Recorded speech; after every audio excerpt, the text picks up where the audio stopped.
All right. We live, baby. We are that. What's happening, everybody that tunes in? I be watching people's podcasts. They be trying to wait for like 2 minutes before they get to cussing and all that Yeah. old. Yeah, because of YouTube. Because YouTube Right. is awesome. Hmm. Yeah, so, you can't say the M word, the N word, the S word, the Q word, the whatever word. Yeah. So we're gonna do that. But thank you guys that do rock with us, man. If you're gonna catch us live or if you just, what I'm saying, catch our podcast, man. I know it's been a minute. We sorry we had to take that hiatus. Well, sorry, not sorry. Uh Right. I had things to do. I had some family matters I had to deal with, and I ain't Urkel. You feel me? Absolutely. Been a lot going on in the family on both sides. Man. So, but we are here. We are here. And this is episode 30 of the Ish We Talk. Damn, 30. We done did dirty already. 30. Dirty, 30. Yeah. Yeah, we grown now. I wouldn't have never pictured that. It's 2 minutes. All right, 2 minutes is up. What's up, you ugly motherfuckers? How y'all doing? First off, you ugly motherfuckers ain't about to get on my motherfucking podcast and mock me for having a mask on, bitch. I got my reasons. Straight like that. You know what I'm saying? And gangsta boo, and then I don't got nothing else to say after that. Right. I'm gonna be all right because I'm gonna smoke and then I'm gonna come back out and I'm gonna be fine. You feel me? Right. Oh, Okay. goodness. If y'all don't know what's been going on, if y'all been living under a rock, you feel me? We had a crucial versus battle that should have happened years ago because before versus was even invented, because niggas was always trying to say who was the best out of the two, Bone Thugs and Harmony or 3-6 Mafia. Now everybody's gonna come to this motherfucker with their opinion. They gonna say what they want to say. But y'all that seen the verses like we seen the verses, hands down, um, I'm gonna give the win to drum roll, please. Mo Thugs, bitch ass nigga. What are you talking I about? mean, we was about to end this damn podcast if you said anything else. No motherfucking Like, thugs. we Related more about to to Mo Thugs. I can't be. You said, take a commercial break. man, I'm about to I throw a can't. water bottle through the screen. You feel me? Now, I Mo Thugs won, but I will say, 3-6 Mafia is a real blood transfusion to these young boys in the game right now. Okay. If they're the blood transfusion, then Bone is definitely the parents that birthed them. Oh yeah, most definitely. Yeah, they're definitely the parents. Because that's what a lot of people was like trying to argue with and stuff like that in the beginning, when it was first announced and stuff. That a lot of people sample them, a lot of people sample, and Bone is not easy to sample. Okay, yes, a lot of people do sample 3-6's style or beats or what have you. However, a lot of people's style is birthed from Bone, including the beginning stages of 3-6 Mafia's career. Because let's just be clear, the reason why this versus took place is because they had beef in the 90s, and they had beef because of the style of the fast rhyming aspect of Bone's style. They tried to put everybody that had that type of style up against Bone, and so there was beef. Now, towards the later part of the 90s, they squashed the beef and they were cool ever since. But they did have beef, and they were throwing subliminals in the beginning stages of their song or in the early part of their career with certain songs and stuff like that. So, I mean, a lot of people didn't know they had beef, so they didn't understand why this versus was taking place because they was like, oh, their style's so different, blah blah blah. Because 3 6 don't really rap fast no more. But Right. yeah, but we didn't do the official beginning. Oh shit. Yeah, I'm sorry. Look, it's been a while. Oh man.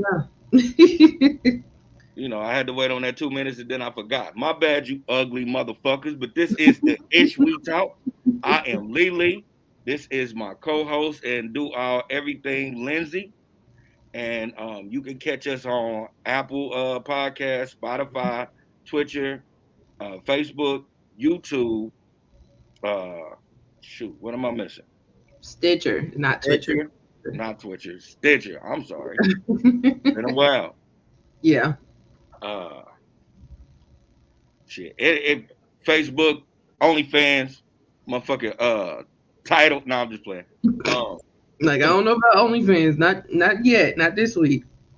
Now you can catch us on all your major podcast networks. If you're on Apple Podcasts, please give us a 5-star review so we can continue to give you the ish that we talk. Sorry for the late delay, but here we go. Now back to the business. Um, Now I know you wrote a list down of the rounds and who you thought run the rounds. What I did was I went to somebody else's article. Okay. So I can actually share that now. So we can go through let's see.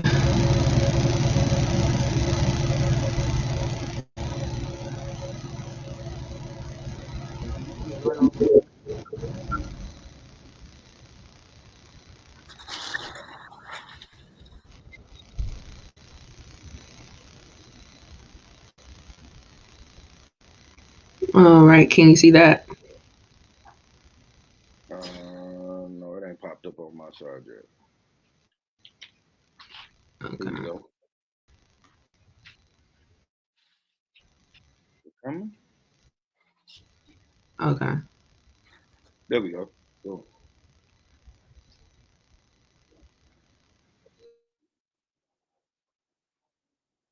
She done got kicked off the show, y'all. I do apologize for that. I don't know what's going on. Maybe she'll get back on it, but we're gonna do what we seen. Who run it versus no surrender.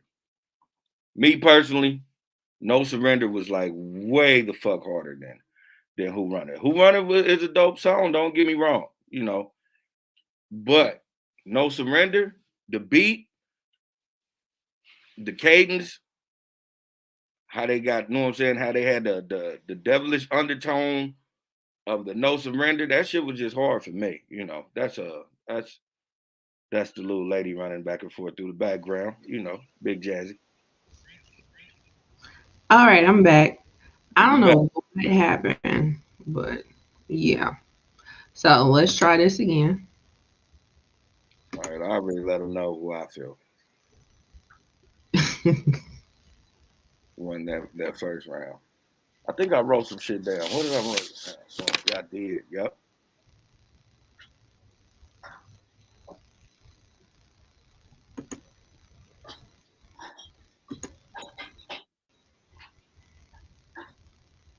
It was a whole real concert to me. I was running around here dancing and everything. I was feeling my shit. I had a whole party. I had a whole freaking party. Oh yeah. And you couldn't have told me I was at no concert. I had a whole viewing party. We had food and everything. It was legit. Y'all So kidding. round one. Yeah. So round one. Oh, let's just start before round one. Of course, now they doing a whole DJ battle now, which and whatever. That just buys us time to get situated. That's true. But so apparently Swiss Beats was tweeting his opinion about what was going on prior to the show, which we'll get into that later. But Okay. apparently the show was late. I didn't know the show. I couldn't tell that the show was late because I mean, yeah, but yeah, apparently the show was late. So, um, walks out. They walk out with like a medley of I thought that that was cool. Like 99 intro, and it did the Art of War intro, Yeah. and then they had their producer with them, DJ Unique. Like if anybody knows anything about Bone, they had a staple music producer, and he produced a lot of their biggest hits. One of them being the Crossroads, and he produced Thug Love too, and everything. So he was there with them. So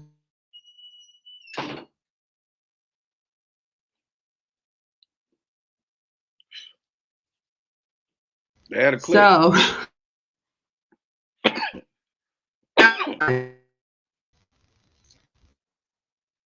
Excuse me.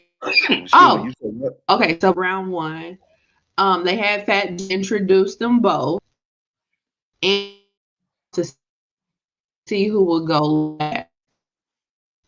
And won the coin 3-6.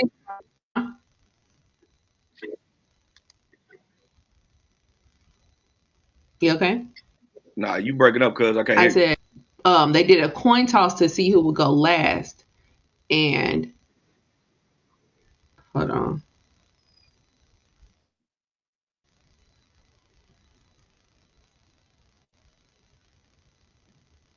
That's why. This better? Can you hear me now? Yep, I can hear you now.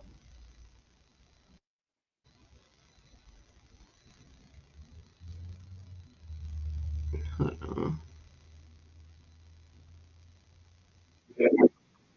You can hear me now? Okay. Yep, yep. Yeah. So yeah, so it'll be better if we was just on the screen. So I'll just read All right, bet. uh the track list. But anyway, they did a coin toss, and on the coin toss, what's his name? Fat Joe. He did the coin toss, and he did it to see who would go last. Huh? I didn't say nothing. Oh, okay. Yeah, so he did it to see who would go last. Bone won the coin toss, so they went last. So the first song was 3-6 Mafia's Who Run It up against the great, fabulous. This is going to be biased, but I don't You keep eyes on this. I totally gave it care. to like soon as I heard who running, I'm like, okay, that's how they coming. But then when I heard that, bah, ooh, ah, ooh, ah, there's no so, I said, oh shit, you can ask baby. I Right. was just like, oh shit, they won that one. They won that one right there before I even heard Yeah, it. right, right. So it was Who Run It up against Bones No Surrender. So of course, No Surrender won, hands down. Hands down. Like, come on, Who Run It? They say 10, maybe 15 words through the whole song. Up against No Surrender, which No is surrender. like a classic B side. Not Yes. even a classic B side for Bone, but just a classic B side, period. You know what I'm saying? Classic B side Like, and they highlighted one of their most slept on MCs, man. Like when I was listening to it, I Wish, was like, which verse is really, really amazing. Like Wish I just didn't know has how the I best didn't pay verse. attention to that back in the day. Yes. Wish has the best verse on that song. Hands down, I Hands, swear. I got it yes. wrote down. One, no surrender, wish verse. Yes. Yes. And I'm glad they highlighted it because they didn't, Crazy didn't rap his verse. So I'm Oh, glad that they did. I'm glad that they did his verse. But that is a very slept on verse. But I knew it back when Creeping on the Come Up was the only album that they had out. I mm-hmm, knew that that verse just stood out. And then this is the crazy part. I've been watching like 90s kids or 90s adults mm-hmm. react on YouTube to Bone. That's what I've been into lately. Like it's like a subculture on YouTube. And so I watched this dude and his girlfriend react to No Surrender. And it's what made me be like, let me pull up the lyrics. Cause you've been saying the lyrics for 30 years, not really 100% knowing. Like I knew it was a cop killing song. Yeah, Let me see exactly what they're saying. When I pulled up what Wish was saying, I was like, oh, this makes the yeah, song even that much better. Like this nigga was angry in his verse. exactly. Like You I didn't. I know? was just like, why am I just now in my late 30s, like really paying attention to what this nigga was saying? This nigga was hard in this shit. Yes. He said turning them blue suits red. Turn your blue And suits then I red. and then I come to the funeral and shoot that bitch up because I know that's where you bitches is bound to meet up. Motherfuckers wasn't doing that back in the early 90s. You know what I'm saying? Nowadays, you might get somebody that might be ignorant enough to shoot up a funeral, but in the early 90s, motherfuckers wasn't doing that. And a cop funeral at that? Come on. I was like, oh my God. You gonna probably be mad at me because because I was a kid, man. I had to be like 10 or 11 years old when Bone came out. So when I was listening to this verse, and I remember rapping this verse, but I was on some little kid gang shit. So I'm really on some, you know what I'm saying, some blood shit, running around telling motherfuckers, and I'll make your blue suit red. It took me that verses, excuse me, I'll take that lie back. It took me that verses and to like really go into like the rabbit hole and see what the song was about. And that was like a day later to realize that was a cop killing song. You didn't know that? I was a little kid, so everything I affiliated with was gangbanger shit. I mean, not on no extra shit. That's where I grew up at. So Mhm. so hearing certain when I heard red and blue, it was always enemy territory. Yeah, All of us said fuck the police. yeah. So Wow, it I took knew me that this back. verses to realize that. I knew that back then, though. Yeah, that one I knew. But some people, some people did not know that. And then like people was in the comments on these reviews. People was in the comments like, y'all didn't know it was a cop killing song. Like, yeah, yeah. But I was just like that made me love that verse that much more because certain when you go through their catalog or whatever, there's certain albums where shines on about two albums, and Creeping on the Come Up is one of them that he does shine on. He's And definitely then like underrated.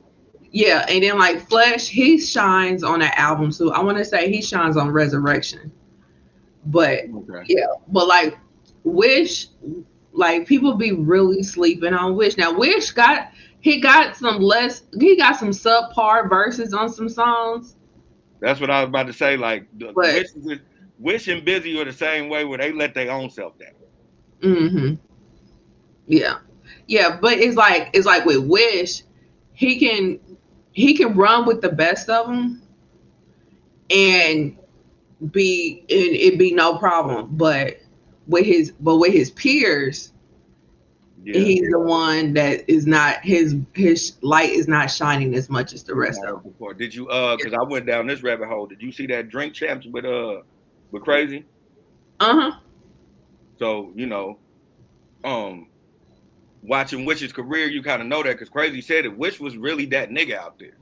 Yeah, Like, Lacey said it too. yeah, he was really that nigga. Like all that shit we was talking about, that nigga was really on that shit. We had to get that nigga to come do some shit because Yeah, he was that nigga. So him playing the background role and not really putting his presence out there, you understand that shit because he was really with the street. So he didn't want if that shit went down just with Wish. yeah, So yeah. you know what I'm saying? I respected that. I had to go down the rabbit hole to see that. Like, No wonder I fuck with Wish like that. He was secretly the nigga for real. Yeah, yeah, and that's what Lazy said on a show.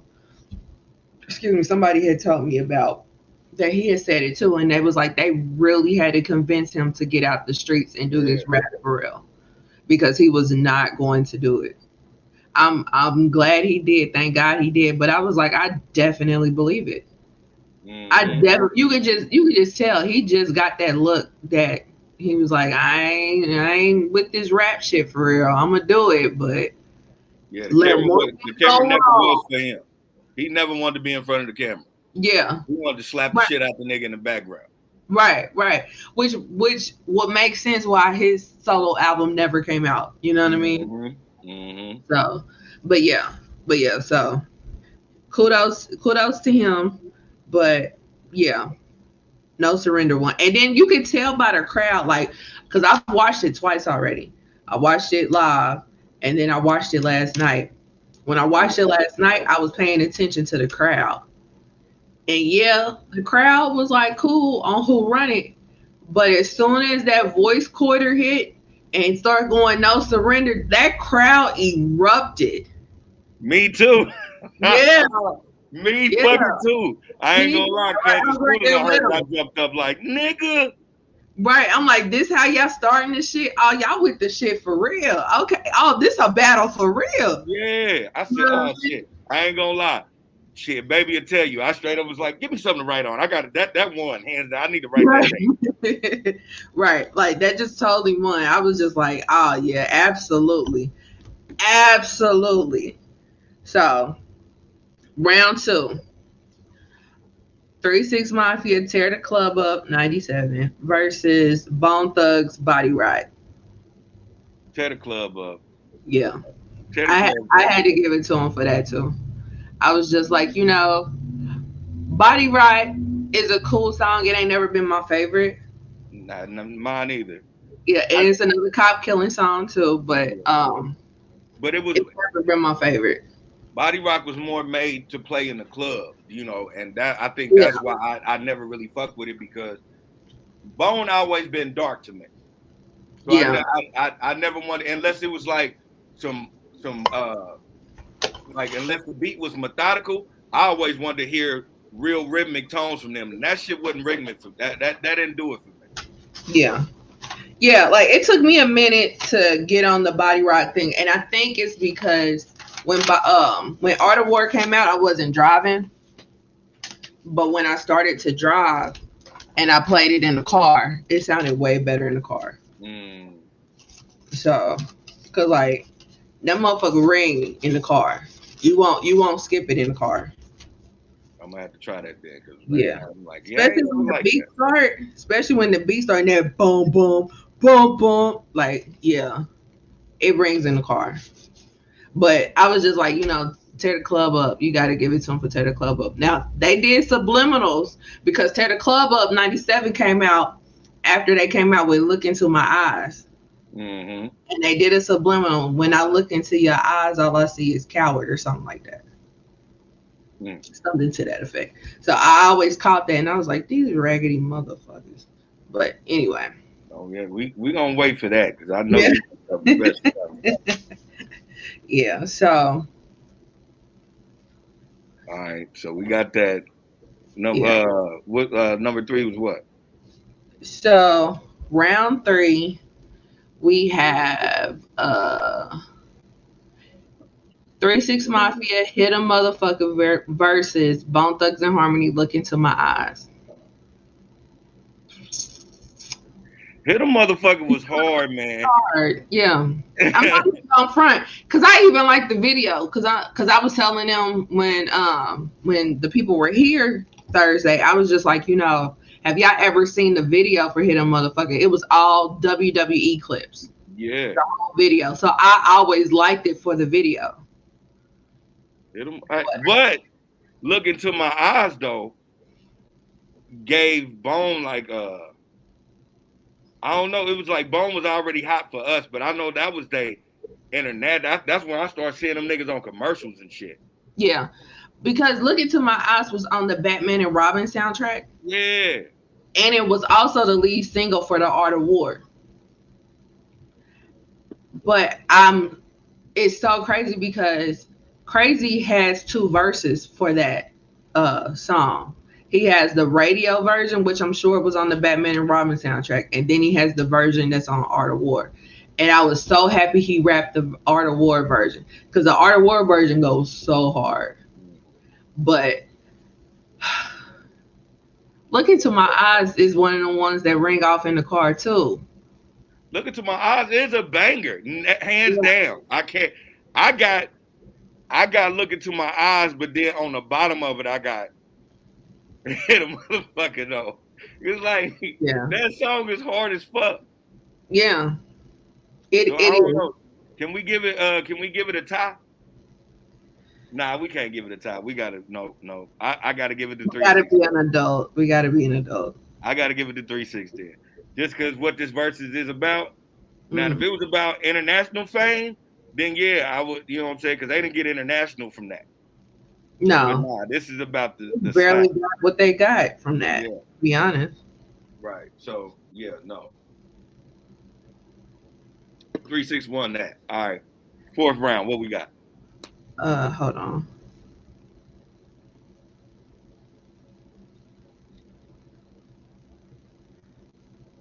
So you think, gosh, I don't wanna give Got it to. You six. got to. All right. So round four, 36 featuring UGK and Project Pat, sipping on some scissor versus Bone Thugs, Buddha Lovers. This is Buddha you got it. This is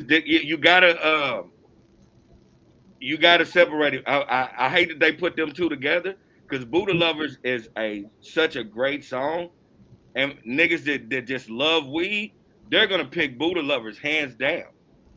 That song was beautiful. It was on some real shit, and every nigga got high. Tear the club up though.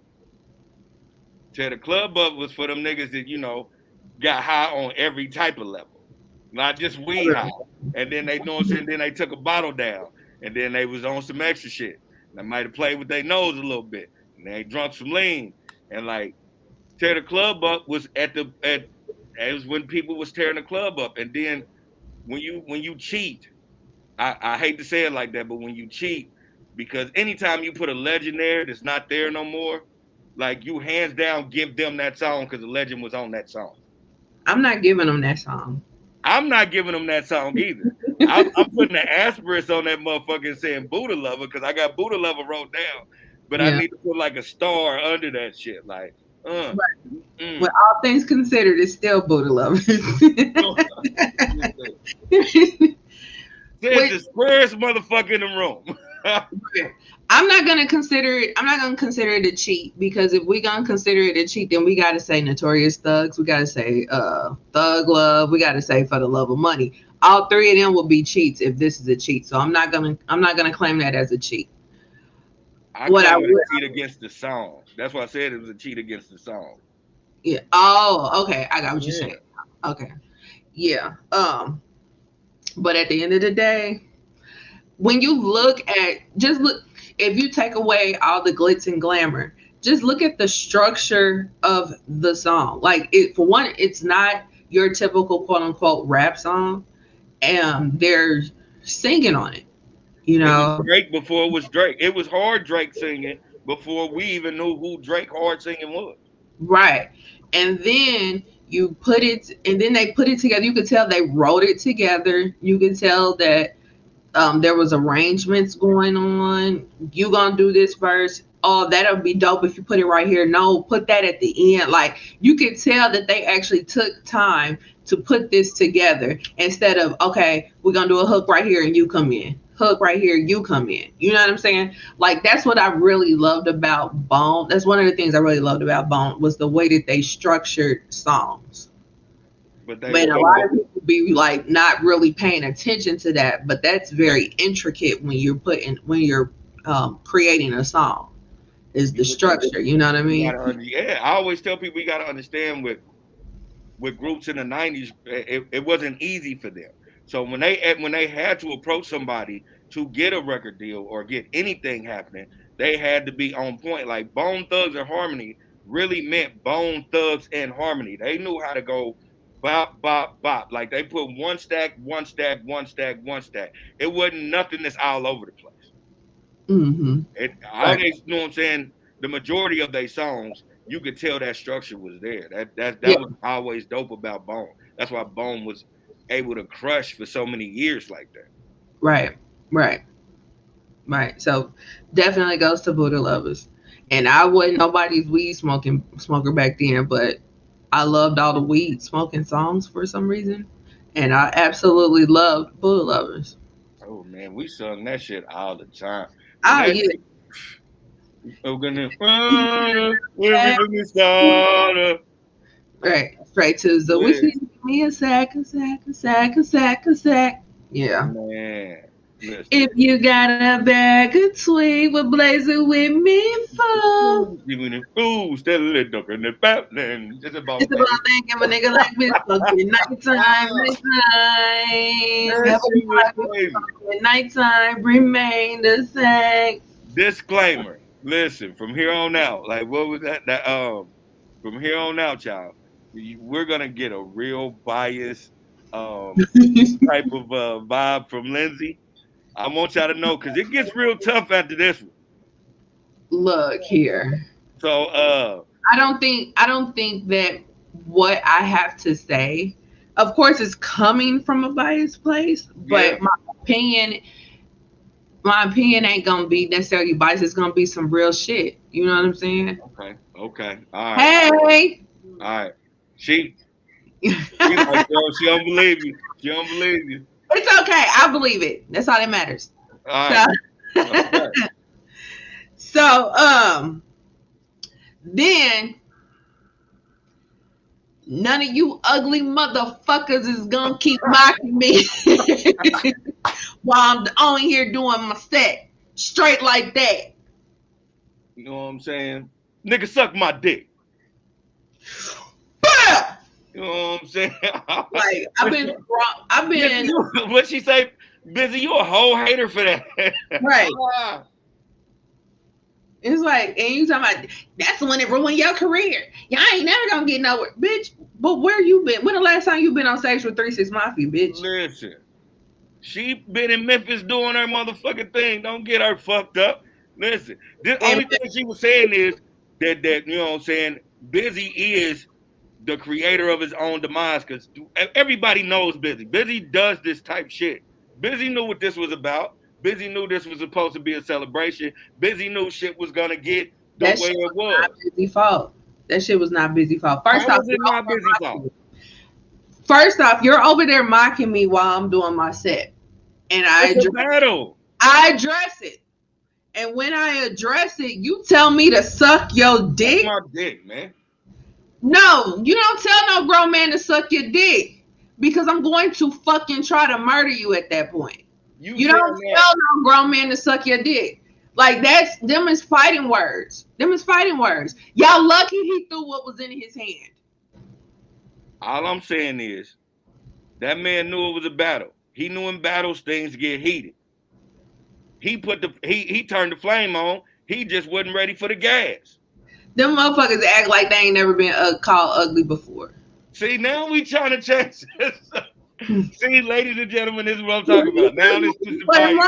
They act like they ain't never been called ugly before. Juicy J was wrong. Juicy J never said nothing. Wrong.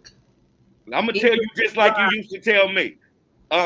You can't expect the motherfucker's reaction out of your action. Exactly. No, you can't say your point because your nigga started that shit. He did not start it. He did not start it. The start came from them mocking him. And it's a battle. What do you think niggas was gonna do? Okay, so in a battle, we're gonna go back and forth. And so I went back and forth with you. You took offense to what I said. Cool. I didn't take offense. You obviously did if you told me to suck your dick. Man, Juicy J fucking rich. I'm gonna keep it real. He tell everybody suck his dick. If But I had the money Juicy J had, I'd tell him to suck my dick too. You ain't about to tell me that. You ain't about to tell me that. Hey, Jasmine. Hey, babe. I'm gonna make a point right now. Hey, babe. Jasmine. She like, oh, come. Sorry, ladies and gentlemen. Right. I just want to make this point. You ain't gotta get on here if you don't want to. But listen, when I'm ever like in a heated situation with somebody, or in my head when I tell you a motherfucker didn't cross me, 9 times out of 10, what I say, oh bitch ass nigga, suck my dick. You weirdos. You're I'm a not weirdo. no weirdo. Because you don't tell no man to suck your dick. If you disrespect me, I'm gonna disrespect you. If you trying to fight, then absolutely. No, it's whatever. This a battle. We knew what we was here for. We knew it was gonna get heated. If that's the case, nigga Jadakiss should have beat the shit out of Cameron when the nigga kicked the fucking chair. Kicked that nigga Styles B. Dude, New York people are weirdos. Oh man, so now niggas is weird for being in a battle, understanding it's a battle. No, it's a battle, absolutely. Absolutely. So if you're mocking me in a battle and I address it in a battle, I should be able to tell you to suck my dick and you keep the performance up. You shouldn't throw a mic in me. You're not going to tell me to suck your dick. You're not going to tell me that. You're not going to tell me that. So you cannot get mad at my reaction to your bullshit. Your reaction does not go for what it is. But if we start from the beginning is Juicy J. It all stems from Juicy J. My point is, this is Juicy J's fault. Period. So you saying it's Juicy J's fault it's for participating in a battle and doing what he's supposed to do in a battle, a versus rap battle, because that's what you do on the opposing side. You talk shit, you mock, you do whatever you gotta do. Some niggas, you remember niggas when we used to rap in high school when shit, a nigga be trying to freestyle, but I know you about to say another nigga bar, so I say it before you say it. Man, come on, I done been there, done that. I know what a battle is. Yeah. So Juicy J doing this.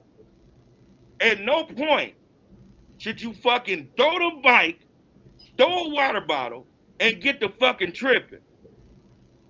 I'm gonna trip because you got me fucked up. You don't tell me to suck your dick. You don't. Okay. You don't. You Get don't. my balls then, nigga. We about to get a check. Shut the fuck up. And I'm about to fuck all this shit up. Man, play with me if you want to. This Play is with me, ladies and gentlemen. This is the bias shit I'm talking about. You can call it whatever you want to, but what you're not gonna do is tell me to suck your dick. That's what you're not gonna do. Okay. I'm sorry. Call it bias. Call it justified. You're not gonna tell me to suck your dick, and I don't do nothing about it. Side note: don't ever get in a rap battle with Lindsay and say "suck my dick." She gonna forget everything she learned. She gonna be fighting. You gonna see her in boxers and a sports bra, and she gonna try to beat niggas ass. Like, let's just not do that. No, it would behoove you not to. So yeah, so they had a little commercial break, and that nigga was. Hold on, I'm sorry. Another side note. Mm-hmm. The nigga Busy was weird for doing that shit. I don't give a fuck what nobody talking about. Busy was weird for doing that. But I ain't even gonna talk about that. What I'm gonna talk about is it's a woman in this world that was born in the 90s. And she this whole time thought Busy Bone was an Asian. And so the whole time she was saying shit like, why is that Asian so mad? Like, what's wrong with the Asian dude? Like, why the Asian dude tripping? This woman is the beautiful lady behind me, the mother of my child, the queen in my life, Jasmine motherfucking Jones. Damn, you put her whole name out. Put her whole name out. Because the world got to know that this whole time, this lady been thinking this little Asian been walking around speed rapping with the best of them. And he's the only one that gets the pass to say the N-word. Right. This nigga been saying super nigga. She like, what's wrong with the Asian dude? Why the Asian dude tripping? I'm like, he's not Asian. She like, Nigga, he ain't aging like shit. It's not that funny. It is that funny. Hilarious. I was fucking dying. It is. She was so dead ass too. I bet. I was flabbergasted the whole show. She was like, "Now you sure that nigga ain't got a little aging in him?" No, no. He's black and his mom is white. She's German. That's what I told Yeah, her. I said, "His Baba White is a motherfucker, man." yeah. That's as white as you get. She don't believe it. She believed they switched babies at birth. That little nigga, he's mixed with a little Jackie Chan. Let her tell it. That's Jet Li's little brother. Right. Shit, the way he dodged that punch and ran to the back, that First nigga got off, some ninja feet. he did not dodge and run. He Shit. got pulled back.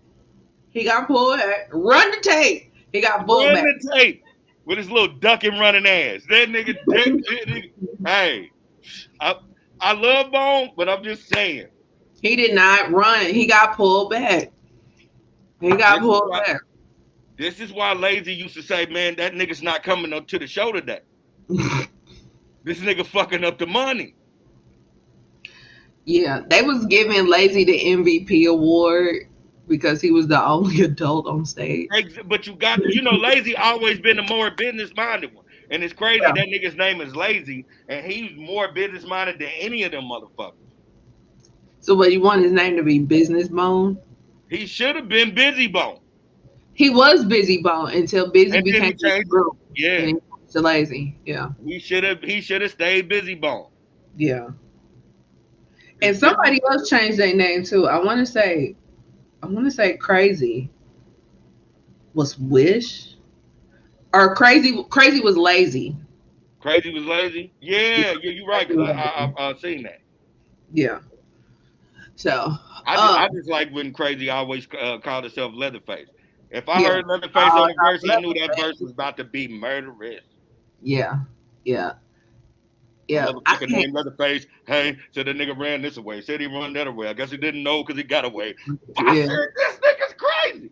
yeah, yeah. Sawed out Leatherface. Man. Number one assassin was Lazy. Um, Ripsta was Busy. I forgot what Wish's name was. And Flesh is the big dog. Wish didn't give a fuck which name was Gerald. He was using his first name. All these niggas had like crazy names. Leatherface, Ripster, Busy. Yeah. He like, shit, Gerald on the track. You like, nigga, what the fuck? Right. But yeah. Yeah, because his name was Busy's name was RIP. And then they just be like Lil Ripster. So but yeah. Yeah, they aliases was pretty cool. Yeah.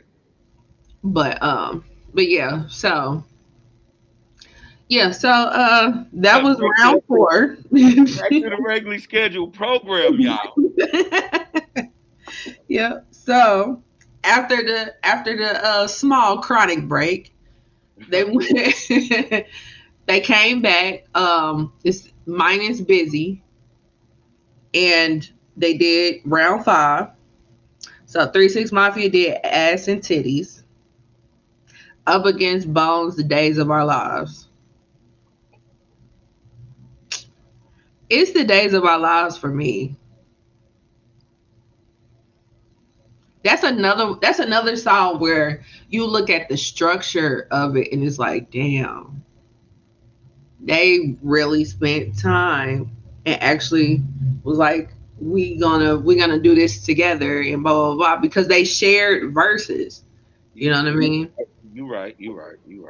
So I Yeah, just thought, that was dominating Bone too. So you got to give it to Bone.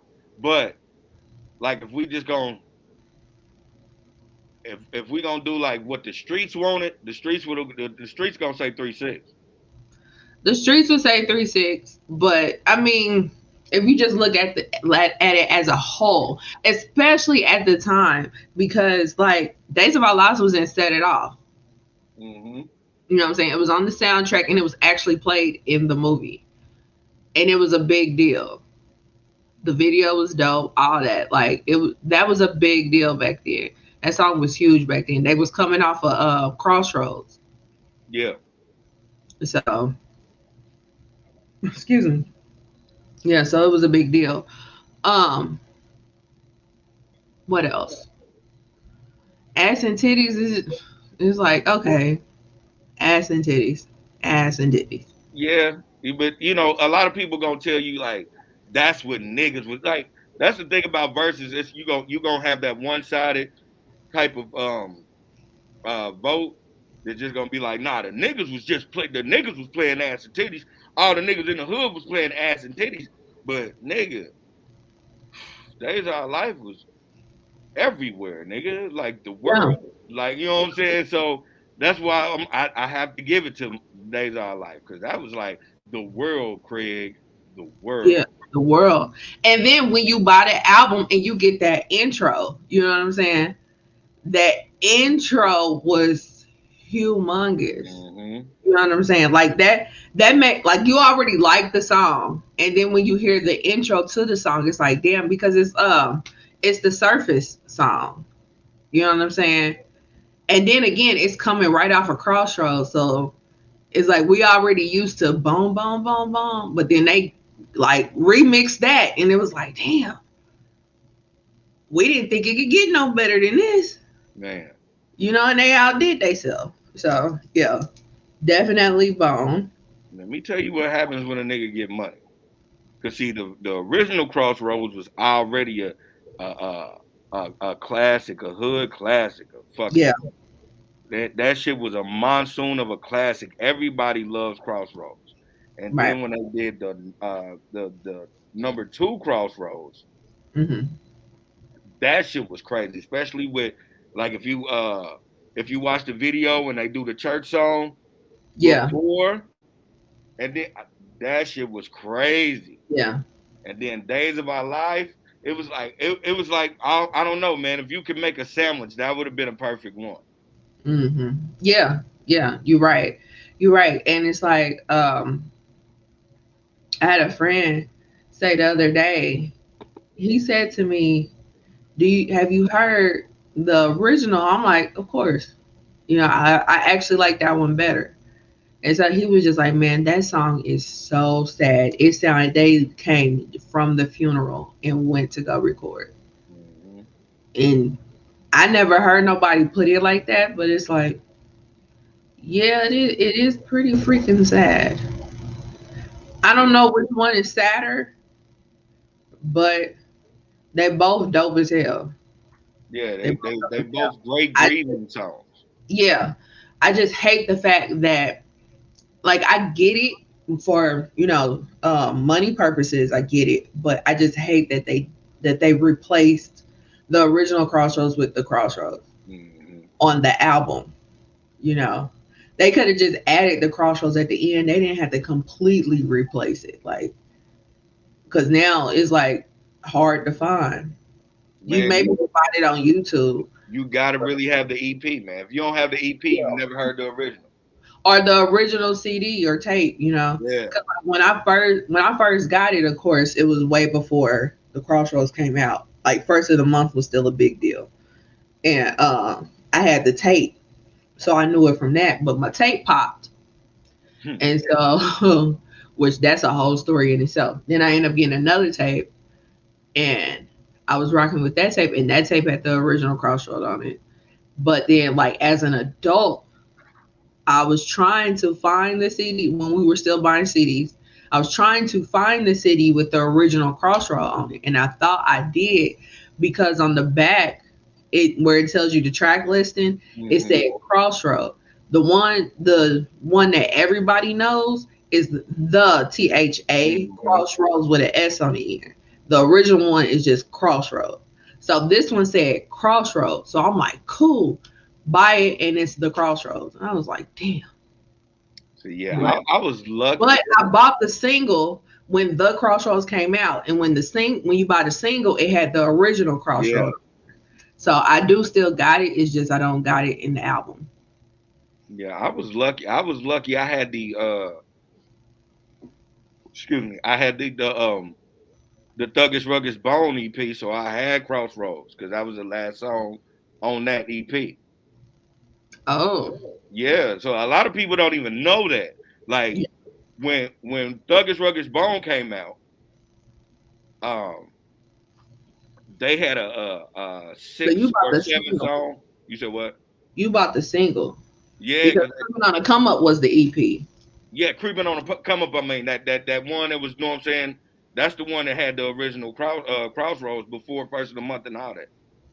It was the See, one. I didn't know that. The one I always had never had Crossroad on it. It just was on East 99. It was one. It was yeah. It was yeah. It was the one that had Thuggish Ruggish Bone. I remember that because that's the first time I heard the Crossroads song, and I thought the Crossroads was hard. And then when Easy E died, that's when I heard the Crossroads remix. Mm-hmm. So I was like, oh shit, they remade the shit out of Crossroads, but it was for the radio. It was like they remade it for the radio. Yeah. So it Yeah. wasn't. It still was. You know, my hood classic was still. Even though you're gone, I still got love them Come gone. My on. nigga, this rest your soul, soul, soul. Crossroad. Hey, I that never shit. get over what some nigga told me. And my nigga while he got pep been put in a coffin. Yeah. Yeah. See that. That's Yeah. just always gonna live like what they say nowadays. It's gonna live in my head rent free. Oh yeah, of course. Of course. So yeah, and we ain't even on the crossroads portion of the verses, We but ain't. I'm sorry. We get off, but that's what we do. I'm right. glad we're back to business because everybody know the ish we talk, nigga. We will take a left. Okay. Real quick. Real quick. So yeah, so this is round five. So yeah, Bone won with Days of Our Lives. Which I mean, the part that sucks about that, even though I'm not a big fan of ass and titties in real life or the song, uh, the part that sucks about that, it does display the vast difference between the two because who in their right mind will put Days of Our Lives right up under ass and That's titties? titties. You know what I'm saying? So it does put on display how bad of a difference their music styles are. Or a switch. Like at that era, it showed you the switch. It showed you who was going who was gonna go this way and who was gonna go this way. Yeah. Right. So round six, 36 Mafia featuring Little Flip, Riding Spinners versus Bone Thugs and Harmony featuring Swiss Beats, Bump in the Trunk. Riding Spanish. Yeah, honestly, Riding Spinners was on the Strength and Loyalty album. That was the album that they did without Busy. That was the one song I wasn't really a fan of. It wasn't something that they normally talked about. So I just was like, what is this? Like, who made y'all play this? Mm-hmm. And how did this make verses? Exactly. Like You I don't know? know why anything out of Full Surface made verses. They didn't need it. Not to say that Full Surface didn't have they three good songs, but Yeah, because like I tried. I'm surprised that I'm tried did not make the 20, but mm-hmm. Bump in the Trunk did make the 20. But Bump in the Trunk up against Riding Spinners makes sense.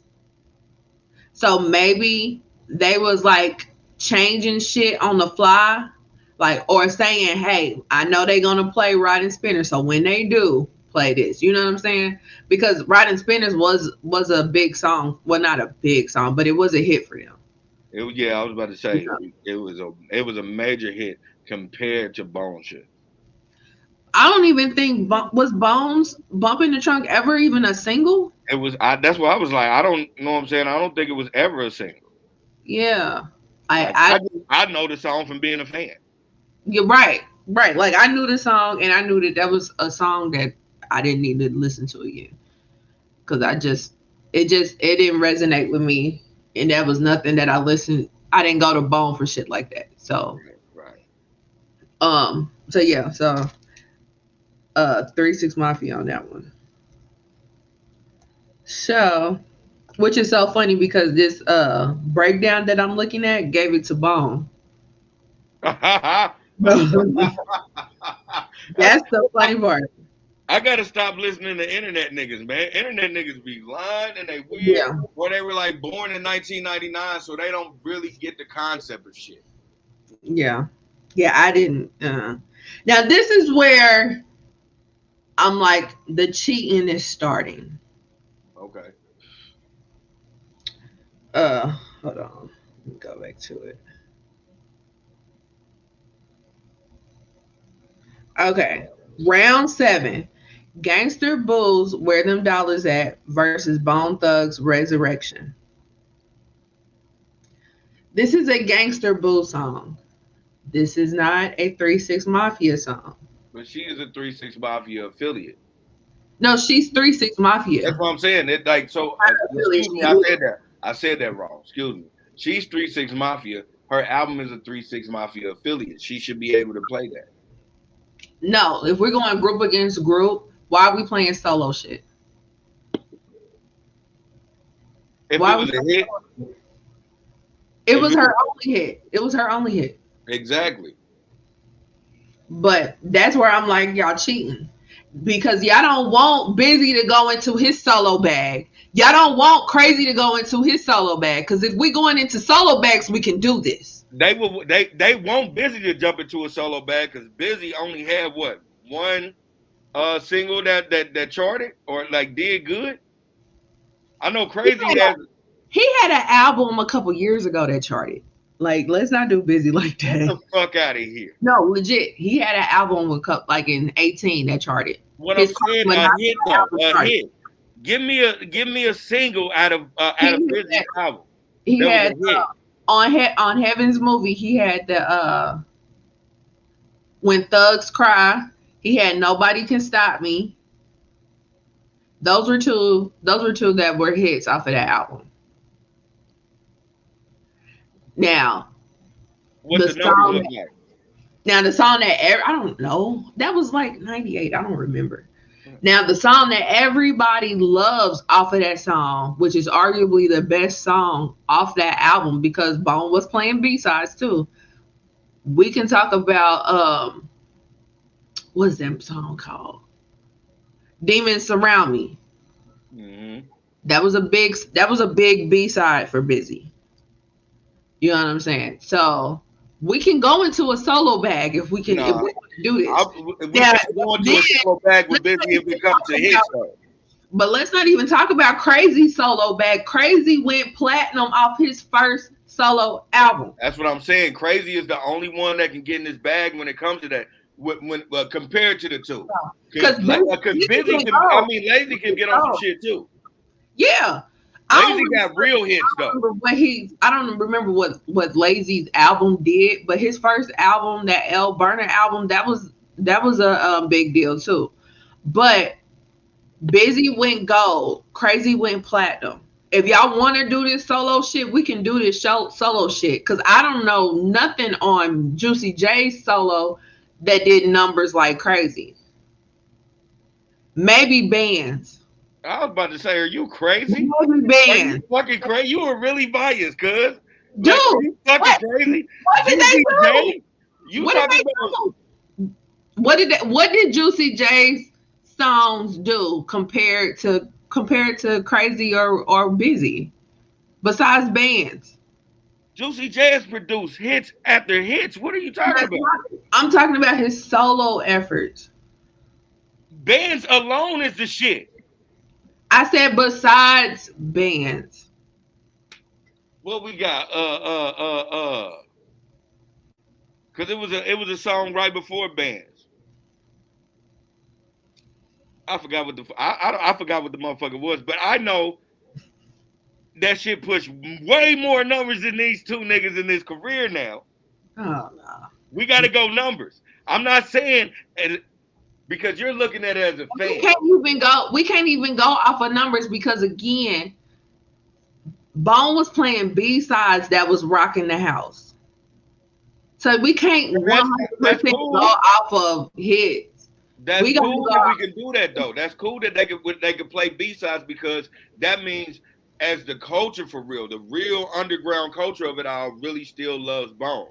But when you break it down into an aspect of who's really relevant now, them two niggas can't really go into a fist fight with Juicy J, man. I'm sorry. I didn't say that.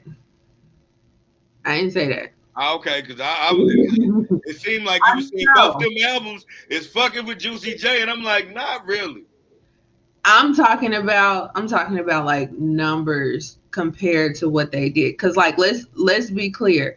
The way that they measure things now is not how they measured things back then. Right. So if we were to like level the playing field or whatever, I think Crazy and Busy will be like more than Juicy J. Like I ain't never heard nobody be, even back then, I ain't never heard nobody be like, oh, I gotta go get this 3 6 album. Like who was saying that back then? Not too many people. Not too Yeah. many people. Yeah. And I mean I knew some 3 6 fans, but I really think they was putting extra sauce on it because they knew I was a Bone fan. I don't think that they was really, maybe one. He was a real big 3 6 I was fan. about to say it's some real. I know some real big 3-6 fans. Yeah, but like I can only name that one person that was a really big 3 6 fan back in the day. Everybody else, like they had some hits, and I'm not even saying that I'm not a 3 6 fan because if it wasn't for this damn verses, I would be playing that shit. I'm not gonna act like I'm not a fan either. If it wasn't for the verses, like so now, Right. no, so now these niggas is on suspension. You're right. I said it. I put up that post when the shit got announced. I was just like, let's just be clear that it's on site. If anybody try to disrespect Bone for 3 6, and it's fuck 3 6 until December 3rd. Mm-hmm. So, but after all this shit happened, I have to extend the fuck 3 6. So it's Nah, fuck 3 6 until further notice, that's that bias coming out, man. and that's fine. I'll take that. I'll take that. Yeah, because you see your diehard ass couldn't have been there because you would have got arrested. I probably would have tried to jump on stage and fight, but Busy was gonna fight all of Memphis that night. He didn't give a fuck. Like, Oh no, no, we're not gonna do that. Let's keep it totally 100. Busy did exactly what light skinned niggas do. They start oh shit my and then god, and then when shit gets he was looking nice. He got like pulled it's a back. static shot, this nigga is in the back. He got pulled back. Yeah, okay.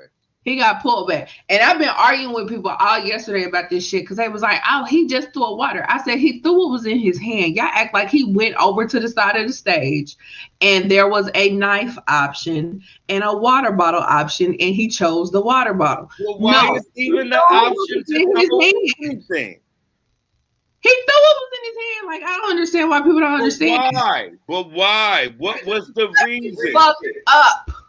Like Cardi B said, what is the reason? Because you got me fucked up. You're not Everybody gonna tell tell people to me. suck their dick. I bet you they got 1-800 motherfucking calls where nigga be like, hell yeah, this is ASAP Rocky, man. Wishing you a happy birthday. And remember, suck my dick. I know it's shit like that going through. You So know, nobody Tory Lanez gives a was fuck in doing a battle. something like that. You That said was, what? I said Tory Lanez at one point was doing something like that. Yeah. So But like, that's just saying it. No, you specifically said to me, suck your dick. You will leave this bitch without a dick. Like, don't play with me. And we are so getting off topic. Like, That's what I was about to say. Let's get back. Let's swerve it back over because right. you legit to fight every last one of them niggas. Like if we was in the 10th grade, this should be problems for 3-6. Oh yeah, it would be an issue. They could not step foot in Kansas City. This nigga, It's going to fuck down. Y'all not welcome. No, we're not doing this. This nigga shit. All right, moving on. All right. So yeah, round 7 with the cheat of Gangster Bull versus Resurrection. Paper. Where you lean at? Because I'm not even going front. That song was pretty big. Where Them Dollars At was pretty big. And I Yeah, didn't know till I watched it last night. She said she wrote that when she was 17. yeah. See, that's yeah. I gotta give it to her. That shit was just a banger. That shit was really, really like you said, it was really big. It was really. It was. But Resurrection was a dope ass song. It's a And dope ass song, but where them dollars at is really big. so them Yeah, or her with yeah, the cheat. yeah. Yeah. Well, sometimes cheaters prosper, I guess. I mean, that was an assist. Let's call it an assist. A cheat. But all right. So If round I eight. pass you the ball and you dunk it, I'm cheating. No. But if the ball is deflated, absolutely. All right, now you go. Now you gonna Brady me. All right, moving on. So round eight, 3 6 Mafia popping my collar versus Bone with Easy for the love of money. Man, Okay, if the last verse was a cheat, this was a trump card. this was definitely a trump card. Um, but it's allowed. The cheat was allowed. The cheat. Well, I mean, obviously the cheat was allowed, but it was a cheat nonetheless. And then this You, trump I mean, you card. can have trump card. Trumps are allowed. You I'm won't just get saying, bro, called out for a it trump beats a card. cheater. It beats a cheater. I'm Yeah, gonna be on my nigga nerd shit, like in Yu-Gi-Oh, when a motherfucker cheating and be like, all right, and then next thing Yu-Gi-Oh turn and he'd be like, bringing out Exodia, like that was a whole fucking trump card, like whatever yeah, you just cheated, Exodia wipes that shit off the map, and right, that's what for the love of money did. right. That was like a big joker. Yeah, that shit was crazy. And then they had little Easy E come out. I thought that was dope, looking just like his daddy. That was fly, man. He looked just like his daddy if his daddy never had AIDS.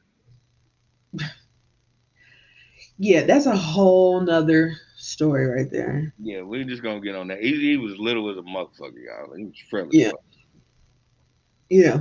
wearing them big ass flannels And and that long ass turkey neck. solid. That's why motherfuckers used to think he was older than what he was. That nigga was dying. Like the nigga was fucking dying, y'all. That's crazy. Rest in peace to Easy, man, because you know, like I said, we take a left, but rest in peace to Easy. His Absolutely. condition was really, really messed up, and back then we didn't know anything, man. And we all just had to watch our brother die. That shit was crazy, Yeah. So fast. man. So fast. So but yeah, but anything, I mean, popping my collar was pretty. I mean, I'm not even going front. Popping My Collar was a pretty cool song. It was. And I think that was the song that they came out with right after they won the Oscar. Was it? It was. I don't know. I'm not gonna act like I'm that much of a fucking 3-6 fan. I don't know. Yeah. I think it was. But or it was close. But yeah. Popping My Collar was cool, but I mean, for the love of money, 3 6 don't have nothing in their catalog that can go up against For the Love of Money and win. No, Like no. we're not even gonna play them kind of games. So yeah. So round 9, 3 6 featuring Bow Wow and Project Pat, Side to Side, versus Chameleonaire featuring Crazy Riding. Okay, we're gonna talk about a cheat. I Then was gonna ask you, do that's you a consider it major cheat. you think that's a major cheat? That's a major. You know why it's a major cheat? Because Why? both them niggas made $1 million off that song. So That's it's a cheating. major cheat. It's cheating because they made money. Huh? First of all, it ain't even a Crazy Bone song. It's a Crazy Bone feature.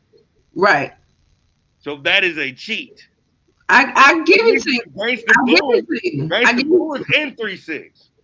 I give it to you. It was a cheat. It was a cheat. But if we're cheating, we're cheating. Fuck it. Because they did. There was a few features where it was just crazy. It was that one. It was the Little John track, Oh, and that then little Crazy and contract. Wish did the breakdown with Mariah Carey. So we can eliminate those three. and insert 3 Bone tracks, and Bone will still win. So don't matter. You saying that? first You saying that? off, they I'm didn't saying, even play first of the month, so you could have put first of the month insert into one of those 3 slots right there. You could put Mr. Bill Collector in one of those 3 slots because that ring off just like No Surrender rings off. You know what I'm saying? So that's 2 slots right there. 3-6 ain't got shit in a catalog that can go up against first of the month and Mr. Bill Collector. They ain't got shit. You, Mr. Bill Collector, no, they don't. Come on now. First of the month. What I'm saying is, they played what could compete with what 3-6 was coming with, and so in their mind, those that like hands down, those 2 that you just said was hard, but in their mind, they didn't think they were good enough, and so they slid on to them hits that Crazy was coming out with. Yeah. Right. And I get, and then they brought out Chameleonaire, so I definitely get it. So with all that being said, I'm gonna give it to Chameleonaire and Crazy Bone. Of course. Yeah. We already, I think as soon as we said cheating, I think the audience knew who won that shit. Right. So yeah. And Side to Side, I mean, Side to Side was cool, but it didn't see the light of day past Rap City. Like, come on. Side to Side is cool, hands down. But I'm gonna tell you a lot of things that I don't say to people because I ain't trying to be no hater, and I just feel like people should live their life and be who they is in life. But any song that you had Shad Morris on back in that day was not going to win. It was going to fucking fail. And that's not a diss to him. I don't know what the fucking rap gods was, but they was like, bitch ass nigga, how dare you use your real name? You are Bow Wow. And he just, every time he said his real name, he lost 1 million followers. Oh, wow. We will always and forever be Bow Wow. It was little. He couldn't even call himself Bow Weezy. They was like, you're not selling records. Right. That's funny. You gotta be Little Bow Wow. It would have been a whole different thing if it was 3-6 and really Little Bow. He was like Little Bow Wow through the verse. So because I don't even remember his verse. So he was talking about Shad through the verse. I don't know if he was, but I know in that era, that's when it was Lil Shad coming out. Like, it was still Bow Wow, but he was throwing his name out there. Nobody give a fuck about your name. Oh, right. Weird name having ass nigga. You know what I'm saying? I want my bitch to dance to this. I bought this fucking album to hear you dancing. I don't want to hear, like, it was just bad for him at that time. You know, back then, you couldn't transition. Only motherfucker that was able to transition back then was Lil Wayne because Lil Wayne always been tough. Mm-hmm. Right. Nobody else could transition. He still is Lil Wayne. Exactly. He didn't run away from Lil Wayne. Yeah. You know. He had a bunch of fucking different names, but he kept telling motherfuckers he's Lil Wayne. Yeah. Right. All right. So round 10, another cheat. Juicy J featuring Lil Wayne and 2 Chainz. Bands will make her dance. Versus Lil Jon and the Eastside Boys featuring Mystical and Crazy Bone. I don't give a. So, to paint the scene for anybody who did not watch, Juicy J had a big ass bag. Yeah. He pulled out the bag, and then somebody told him like not yet. And he was like, not yet. Oh, okay. And so then they did a couple more songs. Then he pulls out the bag again. And he finally unzips the bag. And when he unzipped the bag, it was a bunch of money in it. Now, the money was a bunch of ones, but that's besides the point. That nigga had $175,000 worth of ones. He did not have that much. Shit. He had $1,000. Hey, listen. I had $4,000 in ones one time. You know how much that shit looks like? That's what I'm saying. That's why I'm like, he had a whole bunch of ones in that big old duffel bag. He probably had $1,000. He did not have no $176,000. I'm saying, listen, you wasn't paying attention, cuz I was paying attention. Like, I was and you looking. watched it twice. I'm just I saying was looking. he kept getting into that motherfucker, man. Man, Yeah, nah. it was him and somebody else that kept throwing it out, but they was wrapped up in $50 bands, It and don't matter. It don't matter what they was doing. They was trying to show off. This nigga tried to show off like he had $1,000,000 in there. He really had $136,000 and 45 cents change. You know what I'm saying? He threw that shit out in the beginning. Nobody knew. But it looked like so much more money. it looked like a whole lot more money, Yeah. but it wasn't. It was a bunch of ones. That's it. So, Like, he Juicy had J gave us $1,000,000. That nigga gave y'all $26,000, 456. and you came back home with some of it. Like Yeah, he did not right. empty Some of that the shit just duffel landed bag. on stage. He scooted that shit behind him. Like, he need church But for he did tonight. not empty that duffel bag. He walked off that stage with some of that money. So, but he had a stripper come out. A lot of people was talking about the stripper because she was so skinny. But I mean, he had a stripper. So what? So she came out. She She danced. wasn't really a stripper. She was a dancer. Let's call her a dancer. Why? Because she was already naked. No, because it ain't a real strip club if they ain't showing pussy. Okay, I get that. She was a dancer. So, And shouts so out to Juicy J for telling them that. yeah.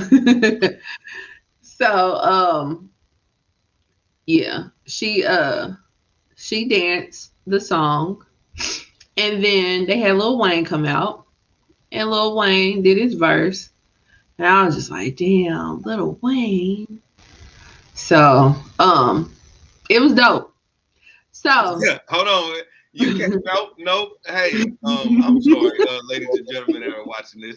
I know y'all just heard what I heard. Like, wait a minute. Like, what the fuck do you mean? You was like, oh, it's Lil Wayne. Like, what type of somber shit was that, nigga? was Lil Wayne. I love Lil Wayne.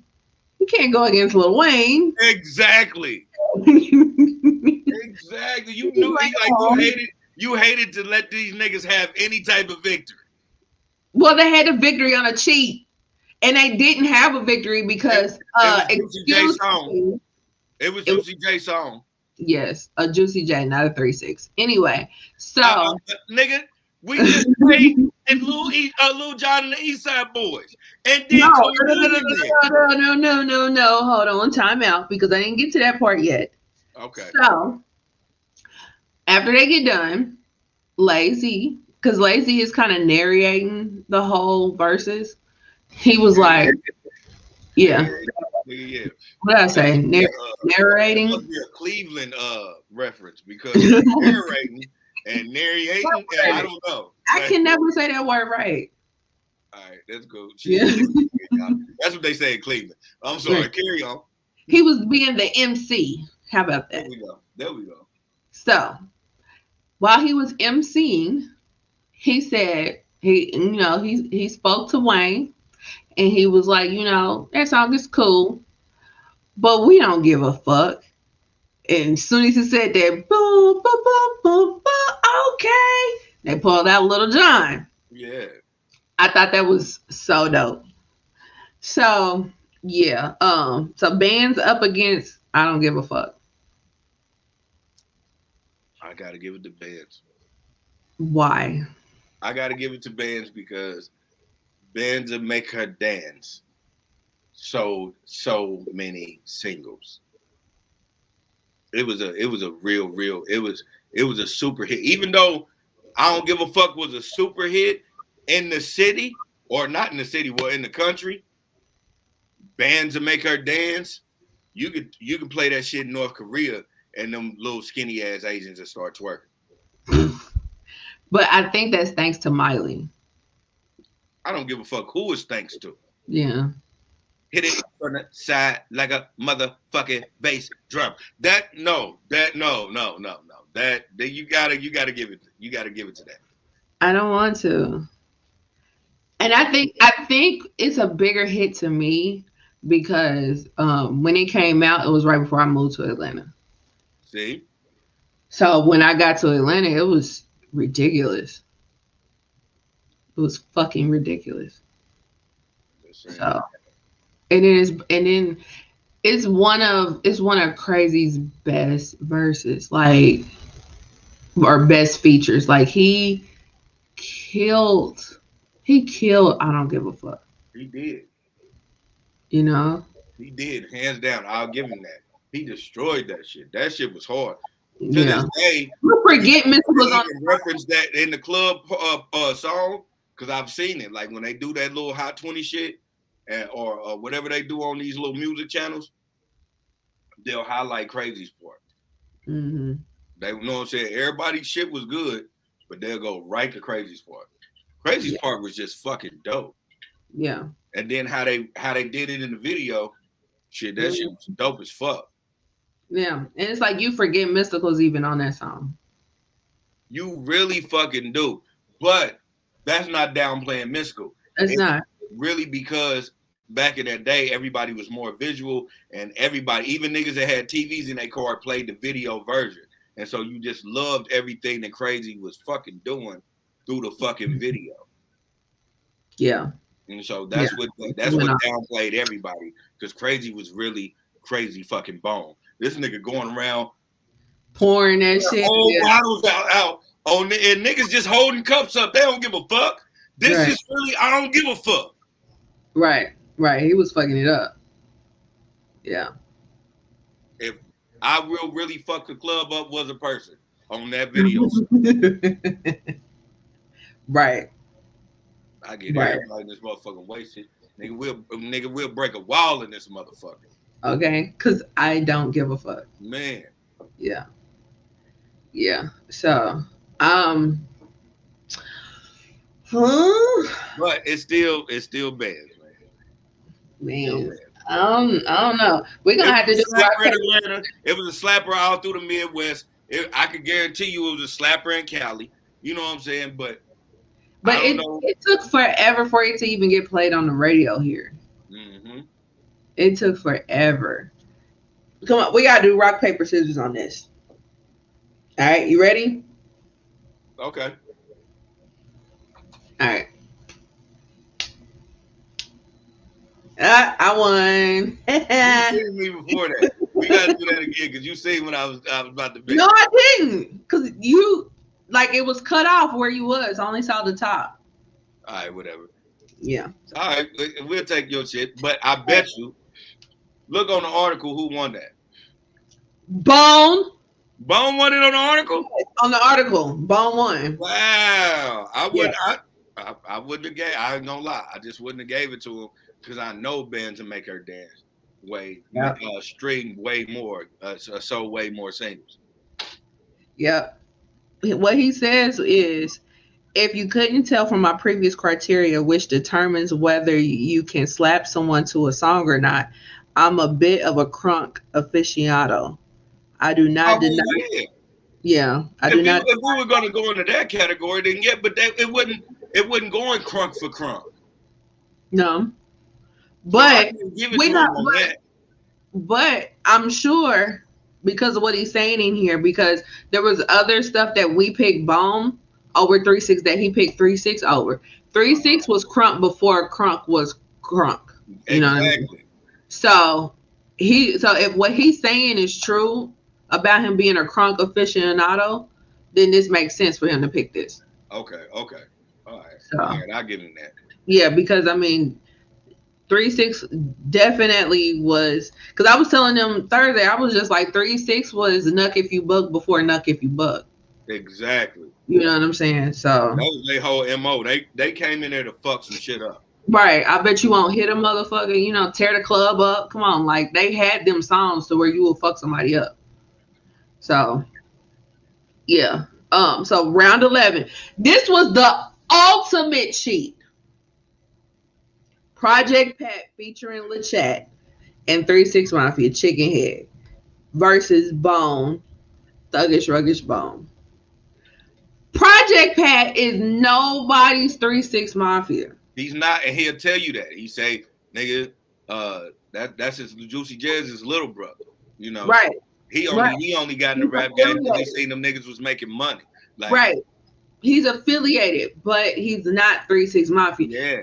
yeah, And I had to argue with people yesterday on the internet about this. Then they tried to Google the shit and try to tag me in screenshots. I'm like, what we not about to do is rewrite history. He ain't never been 3 6 Mafia. Quit playing with me. never. Like, Never stop playing with me. Like, it was really going down on the internet yesterday. tell you So that. anyway, If nobody believes that, and they can pull up every article they want to believe, only thing I will tell you to do is get on your YouTube or whatever you subscribe to, and go to Vlad TV and go to Project Pat's recent interview. I think it was like 5 months ago, and he'll let you know that he was never a part of 3 6. yeah. He was never a part of it. That was his little brother thing. His little brother got into the rap game because he always wanted to be a rapper. He got into the rap game because he always wanted some money. These Right. are quotes, people. Like Right. that, you know what I'm saying? Now, that being said,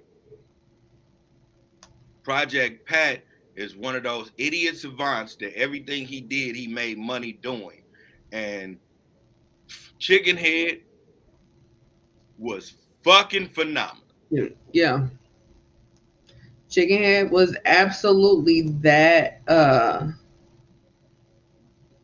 song.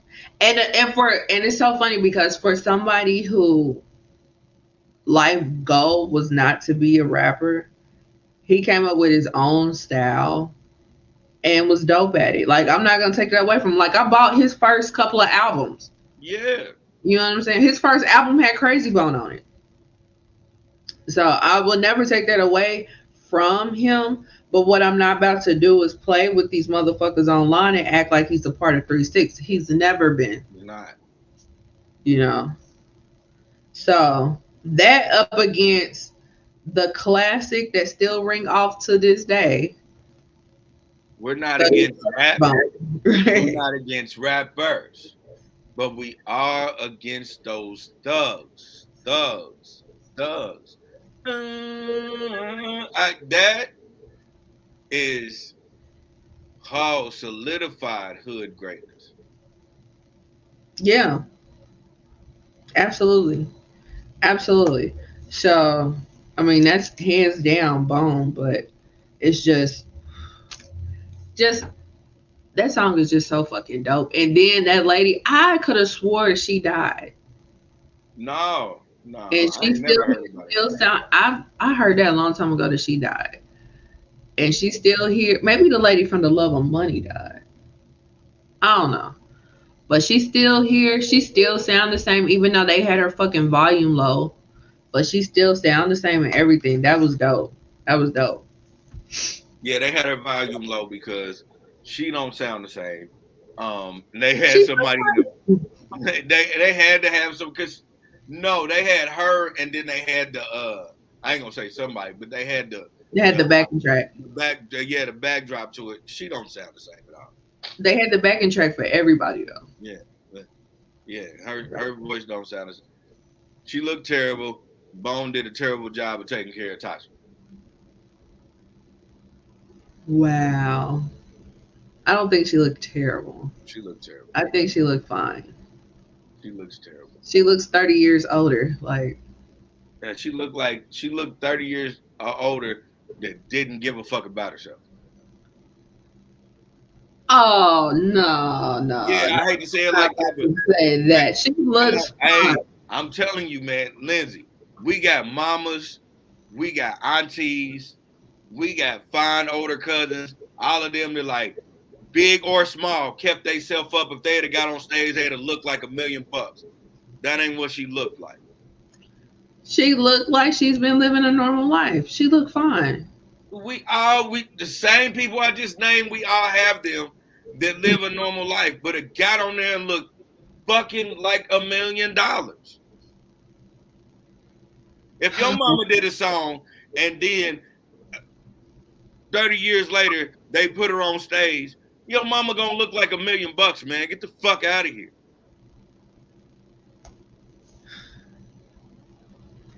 I don't think anything was wrong with her. I think she looked fine. She looked horrible. Jeez Louise. Cheese Louise, Papa Cheese. But that's thuggish ruggish wrong. Even with they cheating ass, that's thuggish ruggish wrong. That is thuggish ruggish wrong. Okay, so round 12. Juicy J, Zip in a double cup, versus Bone Bud Smokers Only. For smokers only. Yeah. We not Now, doing. that's not to say that the Zip in a double cup wasn't a good song, because I actually enjoyed that song. But it's Bud Smokers Only, Bud Smokers Only, Oh play. man, yeah, that's what it is. So, next verse. Oh, after one of these verses, uh, Wish came back. Or not Wish. What's his name? Busy came back. Busy came back and apologized. He did. I forgot which verse that was that he did that on. But yeah, he came back and apologized, which I mean, he says he didn't apologize to Juicy J, but they did dap it up. So, um, yeah. Round 13.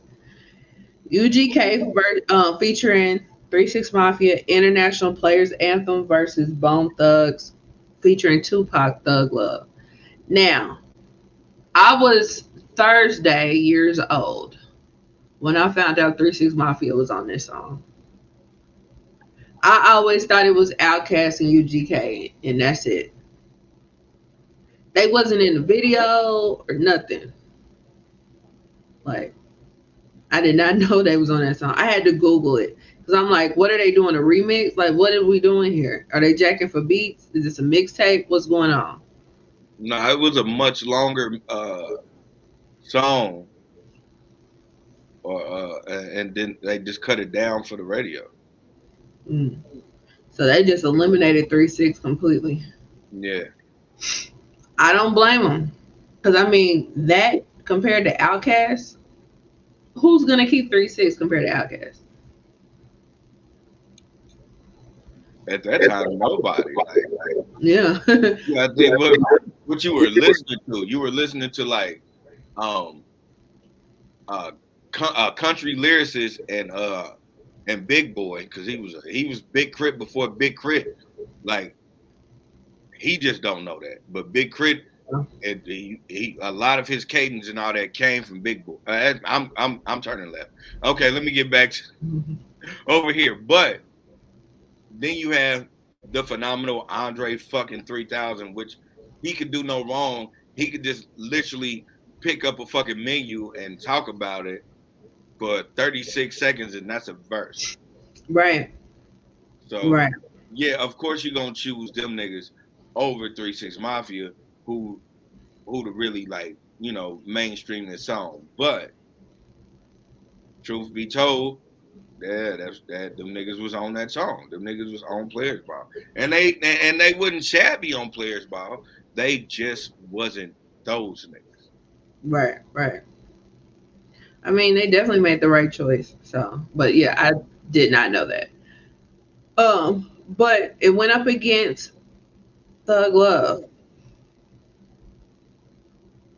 I mean, it's Thug fucking Love, like Hands down. right. Like, we're not gonna do that. This is I got another iconic song with another iconic rap.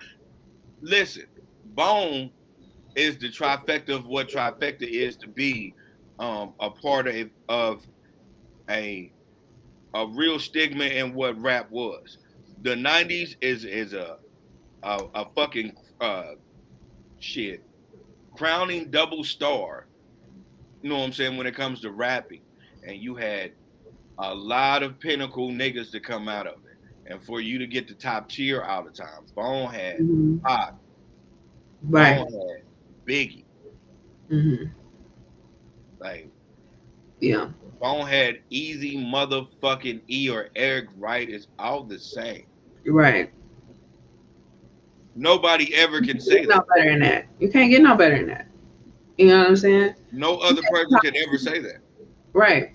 They had top tier, you know what I'm saying? And they had them when they were alive. They were actually writing the songs with them. It wasn't like Exactly. they got a verse, because especially you can definitely tell with the Tupac shit, because he's referencing Bone throughout the song. You know, Yes. nigga, we doing this shit from Cleveland to LA, nigga. Like whatever you niggas want, bring it. My nigga Bone held the chrome till I came home. Like, come Yeah. on. Yeah. Yeah. Now I do love this. I do love this part of the verses because it was so funny when we was watching it.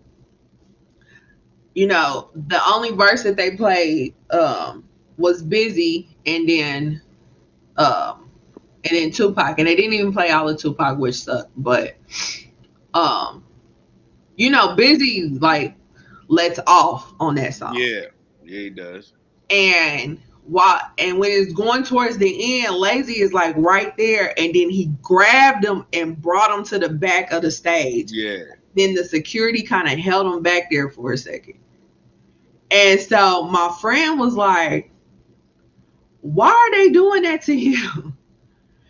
Everybody in the house was like, because he's about to fight again. Like, you don't understand. Exactly. Once the song brings that out of him, he's going to fight again. You hear what this nigga was saying? Like, do anybody peep his lyrics in this shit? This Right. nigga was going off. Hit a nigga with my bucket, nigga. That nigga was really serious. Like, I was seeing that too. I'm glad you seen it, because I think everybody in the audience thought because how he was going off, they was doing it for the show. No. But I'm like, nah, he going off like that, and Busy no, because Lazy no, because Lazy's the businessman.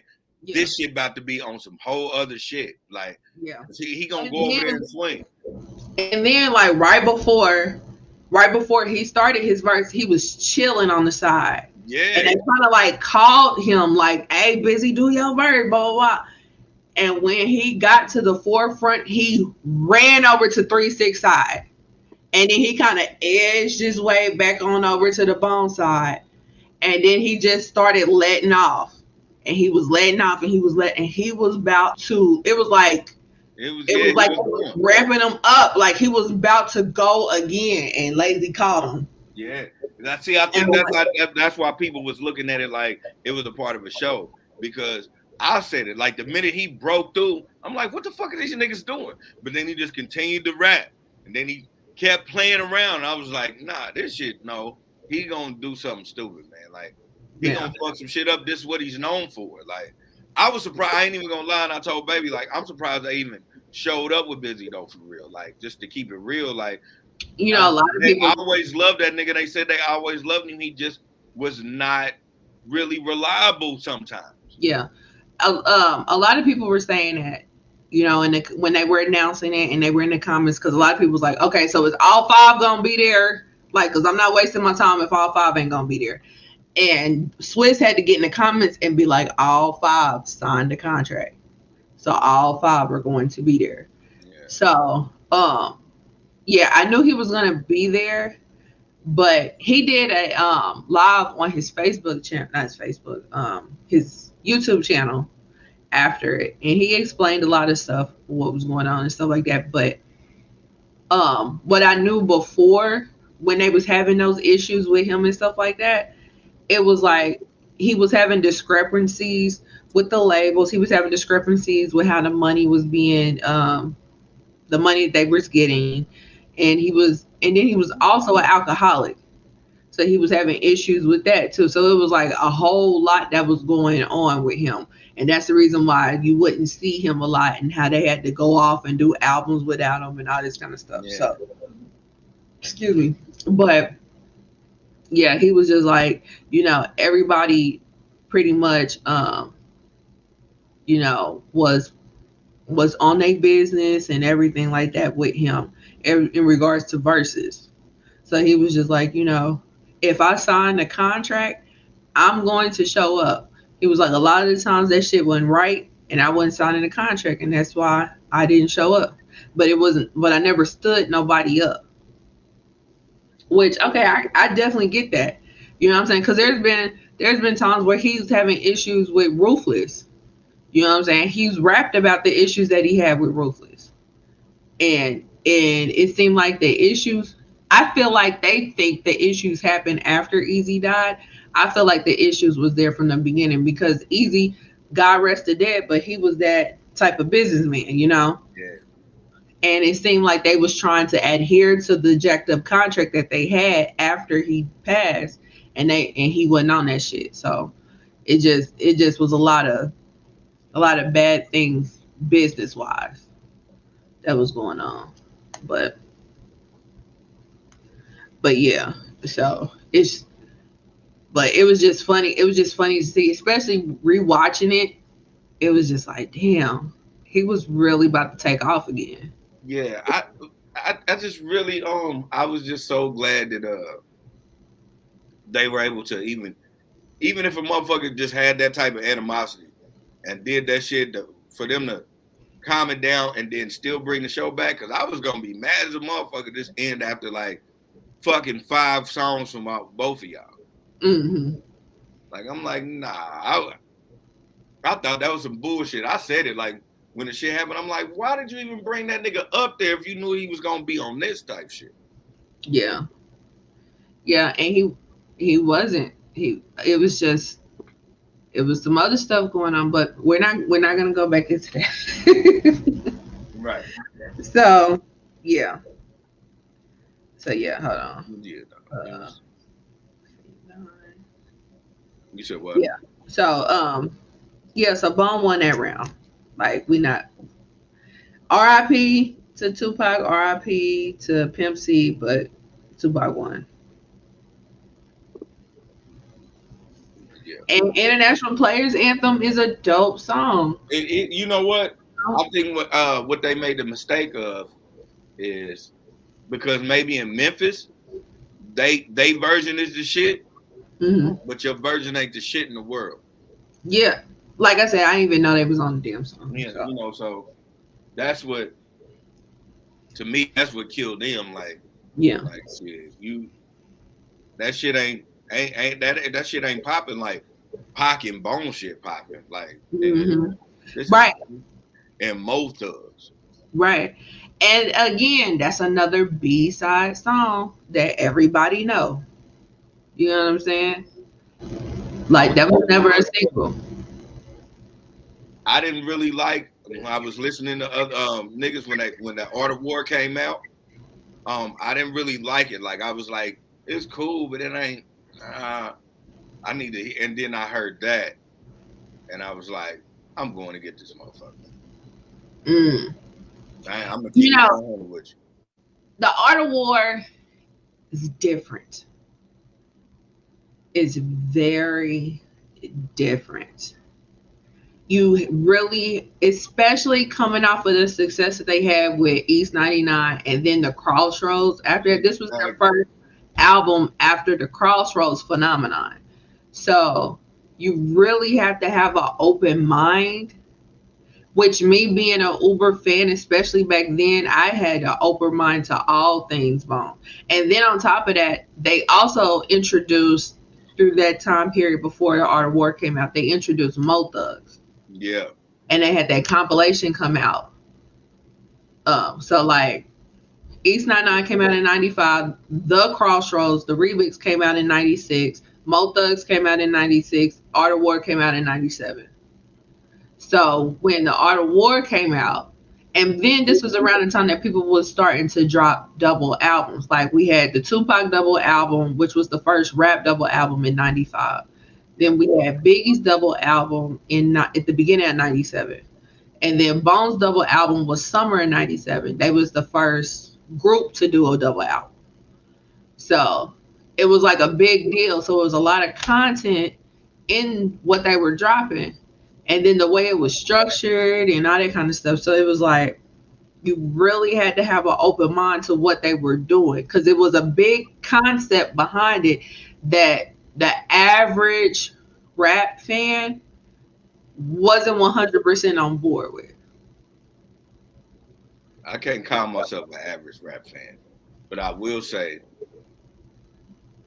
I didn't jump aboard until I heard that. And then when I heard that, because you know how niggas do albums. One song might be your favorite song, so you'll Mm-hmm. listen to that song whenever you turn it on, but then you'll let the rest of the songs ride. Mm-hmm. And so that's how I did it. And then when I started liking the songs after that. I was like, okay, well, let me just play it from the beginning of this side, and then Yeah. you know what I'm saying. That's how I gradually started liking Art of War for real. Because like you Yeah. said, it was a different thing. It was a Yeah. different piece. Yeah. Yeah. It was definitely different. But like I said, I was open to all things Bone. So when they dropped that, I immediately liked it. But there was a couple of songs on there that I was just not like feeling, that I was like, I don't have to listen to this again. Exactly. You Like know? you know what I'm saying. You skip, you do whatever. Like I said, you have your it's a double album. So off a double album, I'm not I probably got about 7 songs that I know I'm gonna listen to. Hmm. Yeah. But then the Art of War, it kind of hit me like how East 99 hit me. But it was different in the same thing because like with East 99, I liked all the songs, but in spurts, I would have a favorite. So like Yeah. on this spurt, this song would be my favorite. A few months later, this song would be my favorite. But with the Art of War, it was like all songs were okay. There may be a couple I don't have to listen to again. But then in spurts, I would be like, let me listen to this again. Okay, now I like it now. Yeah, Okay, a that's few that months bias later, talking. I like it again. That's that bias talking, like I said, because Yeah. I'm telling you, it's about 4 songs on that shit that's really trash. What song do you consider trash on here? I'm not gonna get into it right now because I didn't write it down. I told myself I was gonna write it down today, but I did not. Because I Yeah. said I was gonna do that, but I didn't do it. You know, all the shit that goes on in my life, I fucking forgot about it. But I wanted because it is some Bone songs that are trash. It's some 3 6 songs that are trash. Yeah. Like pure D. I think 3 6 got them beat because like they compilation album can't fuck with they it really can't fuck with most Thugs because they had a compilation album too. I think they had a couple of them, but I know the one I listened to, I was like, nah, this ain't it. What? 3 6's compilation? Yeah, yeah, Yeah. See, I didn't even know they had a compilation. yeah. Cause like 3 6 tried to be like the South Wu Tang, so for a minute, like Lord Infamous just started like Mhm. coming up with a bunch of groups and shit. I can't even remember what the name of the compilation was, but I know they had some type of compilation with everybody that fucked with 3 6 in Memphis. Yeah. It wasn't it. Yeah, because I know I just remember 3 6 Mafia and I remember Tear the Club Up Thugs. But anything past that, I'm just like, maybe they were hypnotized minds. I don't know. Yeah, it was a Hypnotized Mind Camp. That's what it was. Okay. That was the Hypnotized record Mind label. Camp compilation. Yeah, that was the record label. Yeah, I know. I was thinking about. I was like, man, shit. It was something I remember because it was because Lord Infamous was really pushing it. Okay. And Rest in peace, that's to Lord Infamous. right. Uh, And Coops the nigga. and Coops the nigga. But Yeah. Lord Infamous was really The best one out the group. yeah. Like I wanted to say it better. Like I wanted to say something better. But okay, if we just gonna keep it simple, Lord Infamous was fucking dope, y'all. Yeah. Like, rest Yeah, in he was peace the to best Lord one. Infamous.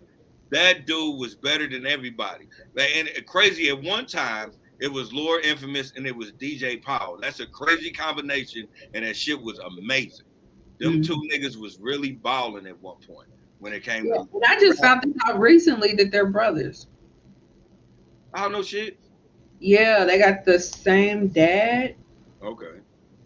Yeah. But them two was brothers. I did That not know that. it was that I can Now I can dig why it was a one. At one point, it was a 1-2 punch. Not like they wasn't doing that Jadakiss Styles P shit. But if you heard Infamous on there when DJ Paul got on there, it was just as good. Mm-hmm. Yeah. Yeah, he probably brought it out of him. Yeah. Yeah. So, um, so moving on. Round 14. Duke Deuce featuring Little John, Juicy J, and Project Pat. Crunk Ain't Dead remix versus Bone Thugs East 1999. I mean, this is what I didn't like. Do we really have to like? Is it really a debate over what a club banger was from a classic? East 99 is a classic. Classic. Like just lay your song, whatever song that you thought was going to compete with that, you should have known it wasn't. But that's the reason why 3-6 was in a horrible spot because they had to go first. Exactly. You know what I mean?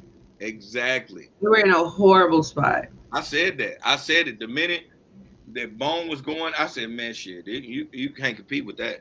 It's too easy. Like right. And I guess they don't switch at intermission no more since they do a coin toss. Because that's what I was assuming that, okay, they're going to do the first 10 and then the second 10 they'll flip. But no, they went the whole verses with Bone going second.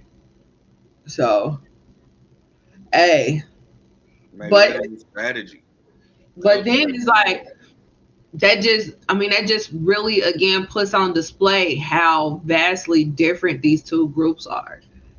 Because East 1999 up against Crunk Ain't Dead, that doesn't even make sense in nobody's world. None. You know what I'm saying? So, but it was just like, okay, what are we gonna play up against this shit? Might as well throw out another Joker. East 1999, my niggas. Think about that shit right there. Like, I understand Crunk Ain't Dead, that make a nigga want to fight, but like East 99, like the way it comes off so somber, and then all of a sudden you can just unload on a nigga. Every nigga that was a sneak artist probably listened to that song 100 times, because I know I used to. Dude. So, speaking of listening to 100 times. Okay, so the year was 1999.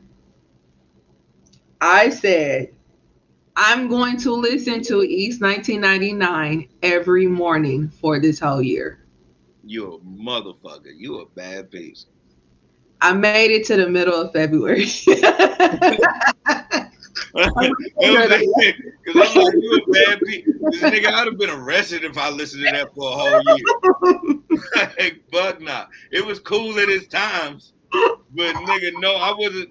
No, when I listened to it, I played it heavy repeat, and then I went to regular reality because, like, yeah, I made it to the middle of February, and I was like, I cannot do this no more.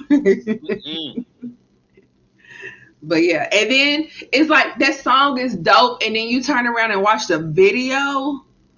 Like, that was when they was really leaning into what people was saying about them with that devil worship and shit, yeah. which is so funny and ironic that they were having this issue with Busy and 3-6 going back and forth online right before the verses, because Busy was calling them devil worshipers and they were saying, no, we not, and stuff like that. Because they, in the beginning, was leaning real heavy into that shit too. I mean, obviously with the name 3-6 Mafia. Right. So yeah, but it was just crazy. I'm surprised that didn't nobody counter what Busy was saying with the whole, but y'all got Ouija songs and shit like that, like, Ouija. I don't know why people try to hold that shit like under a rug like it didn't exist. It did exist, and it was fucking phenomenal to me because I'm a black kid that like horror movies. That was a horror rap song to me. Yes. I thought that shit was dope. I knew them niggas. I was like, It's just like when the nigga that made Exorcist, we didn't say that nigga was a devil worshiper. That nigga put a whole demon on the screen. Like, you know what I'm saying? So like, I just knew it wasn't that deep. Yeah, I didn't think that of them, and I took offense to people that did, because I'm like, I'm heavy into them, so you're basically calling me one, and I'm not one. You know what I'm saying? So, yeah, I just thought that was real ironic, that shit that was going on the internet prior to Versus. But yeah, as far as uh as far as E39, I mean, that's hands down, that's Bone. So East 99, East 99, 999, East. I was singing that motherfucker like I was there in a concert. I'm okay, sure I was too. Jasmine probably was like, this nigga is really fucking feeling this up tonight. Dude, I was standing up. I was yelling at the screen. I was rapping the verses. Like, it was all on my story. Like, I was into it. I was so into it. See, Yeah. he was But I it's just, was dancing all around this motherfucker. yeah. I should have had. Nah, I'm not gonna let her film that shit.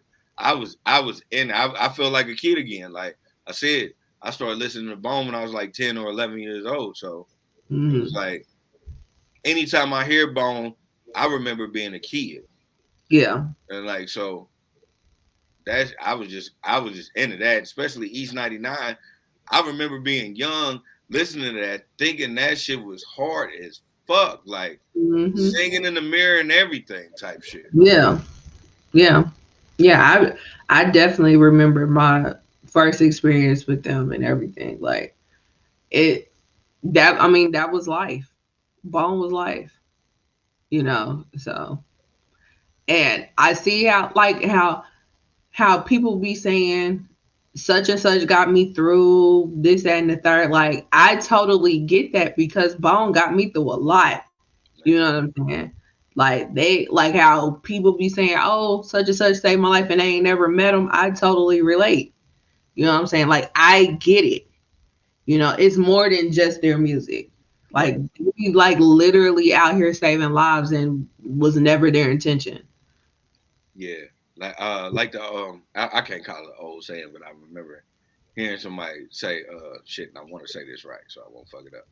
But I remember hearing a motherfucker say it's not important to touch everybody, but it's important to touch the people you touch. And like Right. so, like Bone, it's a hundred artists like that, but Bone was one of them. Like in order to be like a diehard Bone fan, something has to touch you. You can't be an on and off fan when it comes to Bone. Like I'm not an on and off fan. I'm a Hmm. total fan, Right. and you have to be with them because they don't give you that. They don't give you the music for to be an on and off fan. You either gotta fuck with them or you don't. Yeah. Absolutely. Absolutely. Absolutely. But it's just, oh no, like, I take it personal. Like, I used to tell people, like, when I see their naming lights, that's like seeing my own naming lights. You know what I mean? Mm-hmm. Like, that's, I mean, that was my life. That was my life for years. So I get it. Like, when a lot of people, especially prior to what happened at Astroworld Festival, when a lot of people, especially these kids, was like, Travis Scott saved my life and all this kind of stuff. Like, I totally understood what they were talking about, because that was Bone for me. Yeah. So, but not to get all deep and shit.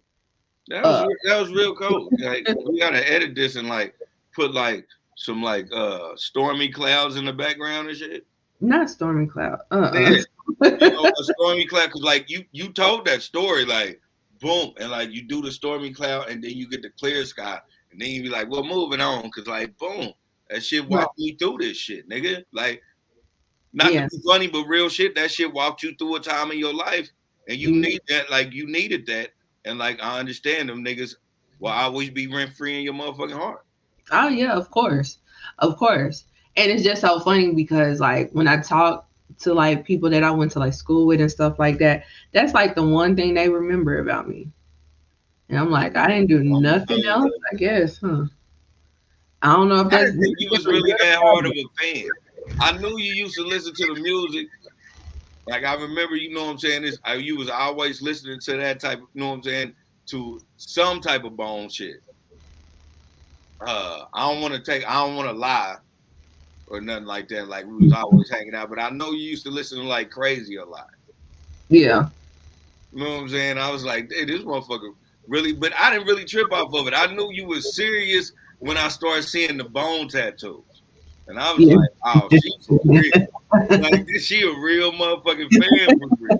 Like, I thought I was a fan. No, she is a Nah, I fan. live, yeah, yeah, I live this shit, and it's so funny with the tattoo because it's like I got tattoos that are sentimental for other artists, and it's just like I ain't got my bone tattoo yet.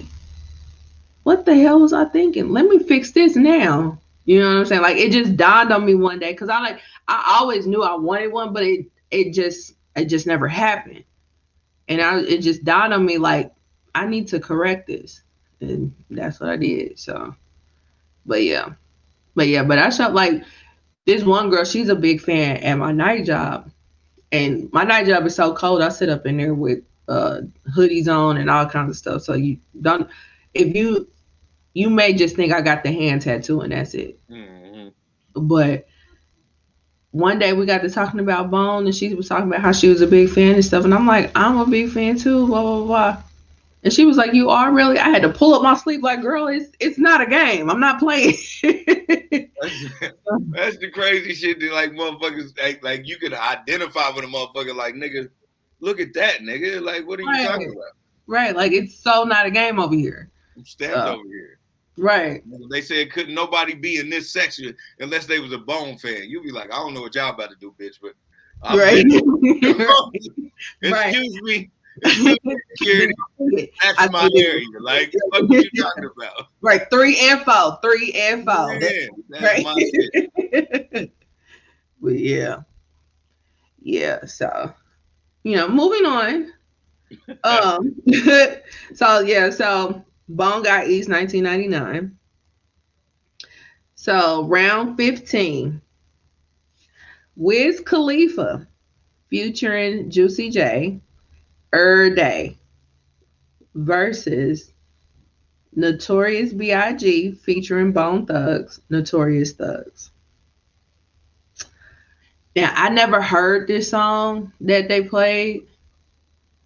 So, but what I do know is Juicy J is signed to Wiz Khalifa. So, it was inevitable that Wiz Khalifa was going to come out at some point.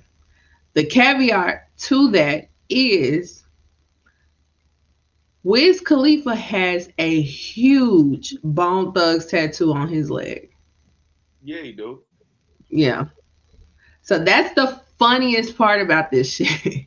So yes, he's over there on the 3-6 side. However, he's like bone to the heart. So But you knew that though after his verse. You seen his acknowledgement. hmm Like yeah, Wayne acknowledged them too. You yeah. know.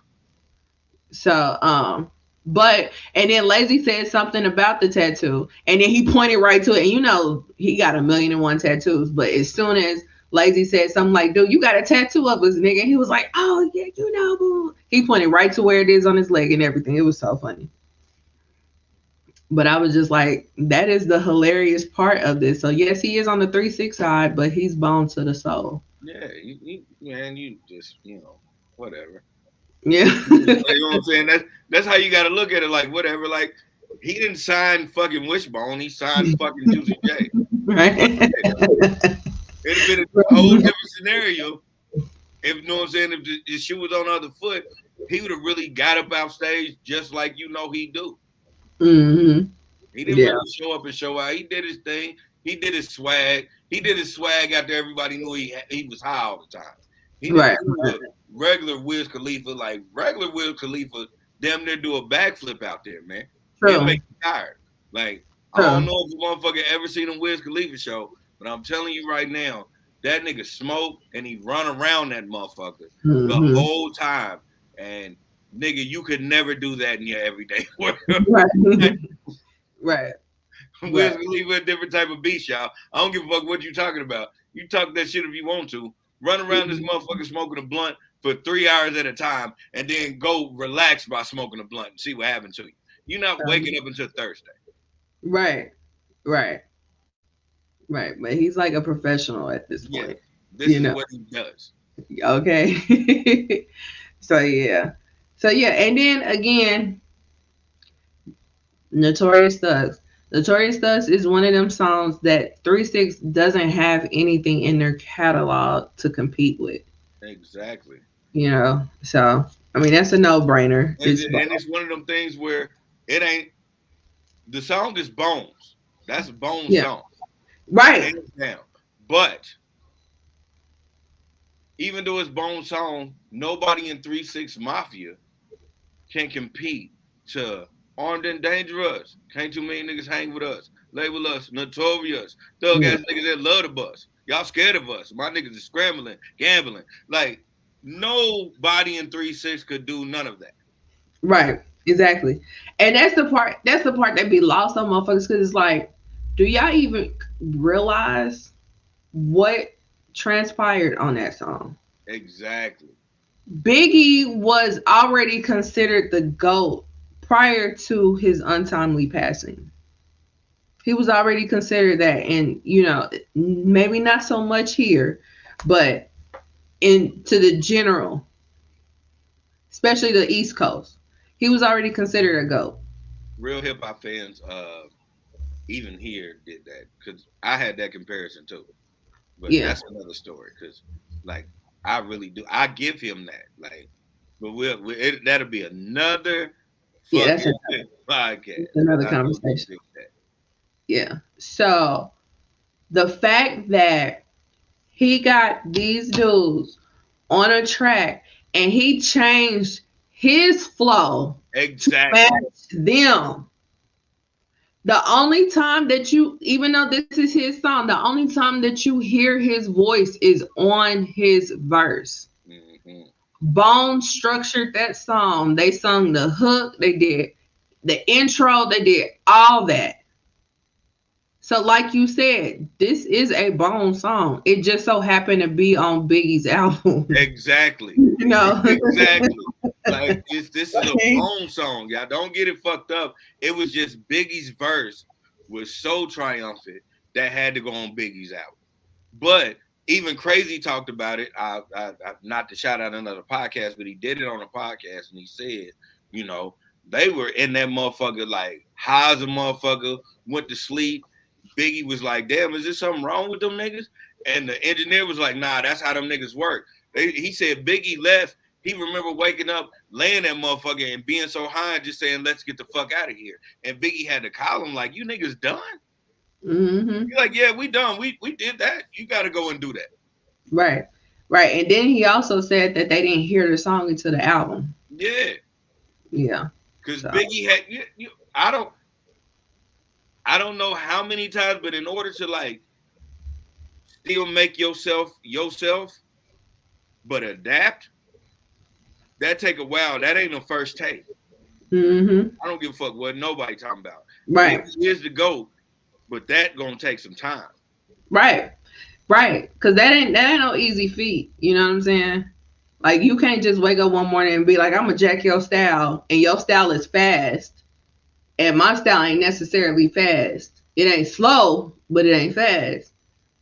Like that ain't no one hitter quitter right there. Like I'm gonna have to practice this shit in the mirror or something shit. Like like something's gotta happen. And then I remember hearing about when Stevie J was talking about how the song came to be.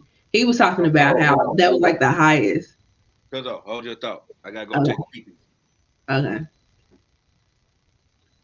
So guys, since we're here, I want to go on ahead and do a little commercial break.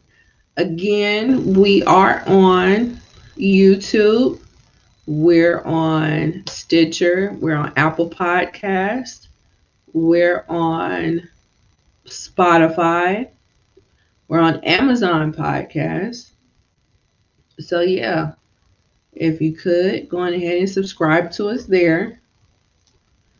This is the first time that we have recorded in a couple of months, but we do consistently try to record every week. So, you know, and then if you do uh, subscribe on Apple Podcasts, go on ahead and leave us a 5-star review. We'll love to hear your feedback.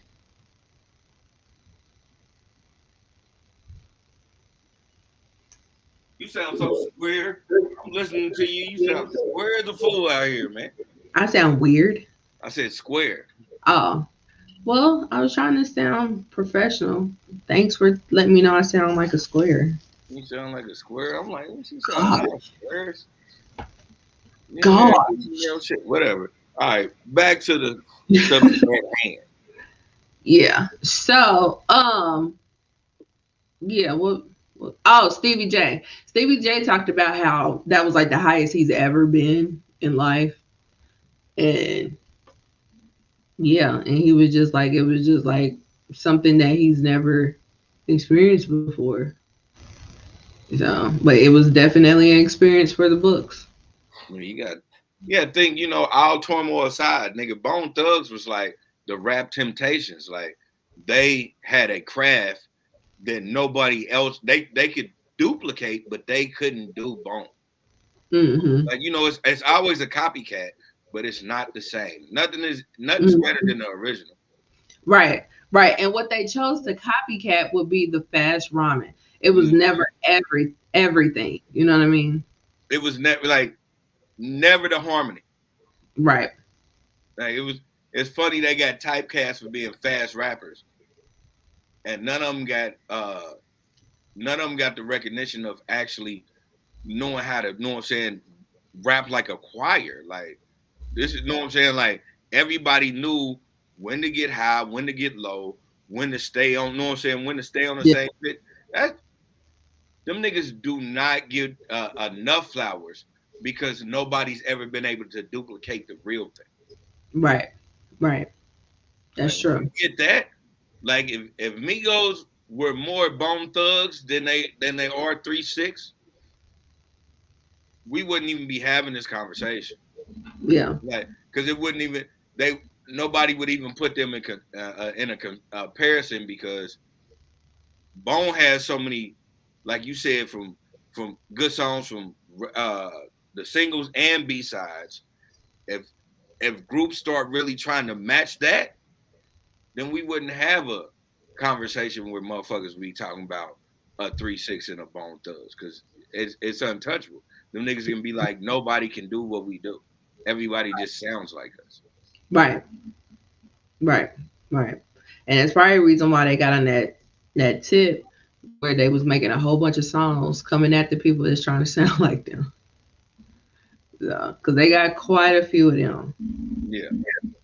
So, but yeah. So of course that's Notorious Thugs. So round 16, 3 6 Mafia featuring Young Buck and 8 Ball and MJG Stay Fly versus Bone Thugs Mo Murder.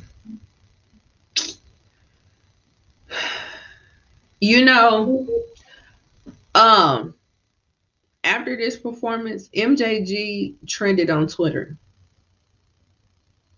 No shit. Yeah, he trended on Twitter. I wouldn't have never guessed that. Yeah, that one came out of left field, but Yeah. I always was like, MJG is the shit. Yeah. Like, for real. People pay attention more to 8 Ball than MJG, but I'm like, it's MJG. I never paid attention to 8 Ball. Like, I think what people did because back remember in the late '90s when they both came out with their solo song albums, yeah, 8 Ball had a song with No Limit, yeah, and it was a big hit compared to the MJG song that he had that was like geared towards the ladies. yeah. So I feel like because of that, that's the reason why people paid attention to 8 Ball more than MJG. I had MJG's album. I did not have 8 Ball's album. Even though I thought 8 Ball was cold, it was just how originally I ever heard MJG, and I just thought he was better because Yeah. he would give you real lyrics, but then he would say some shit like "coming off the pot, got that good smoke," and like that shit was weird to me. Like, and I was like, "What the fuck?" And like he would just get into some real lyrical shit after that though. Yeah. Yeah. So MJG has been. yeah, it just I just was like, this nigga is fucking amazing. Yeah. Yeah, he's definitely the shit. Yeah. But he trended. I was pleasantly surprised. Yeah, I mean, yeah. Now that I'm thinking about it, like y'all just now trending this nigga MJG. Hmm. Like this nigga was hard. Like shit. Oh god damn, this nigga got so many like country. He's so country, but he was so lyrical because you know to be lyrical, it doesn't mean you have to have a great vocab. You have to just rhyme things in your life together that doesn't. It would never make sense unless you put it in a rhyming form. And Yeah. MJG is so dope at that. Yeah. Yeah. Yeah, he is. Like, yeah, like Weird. I don't know. I just know, yeah. I'm glad that he was trending too. Sorry to be like that. That's me standing out right now. Like I'm on my stand. Like, nah, like Mm. they just now trending this nigga. Like, Yeah. my fucking Pandora playlist. Right. Shut you niggas up. I love this nigga MJG. Yeah. Yeah, I was shocked too, but I mean it was a pleasant surprise.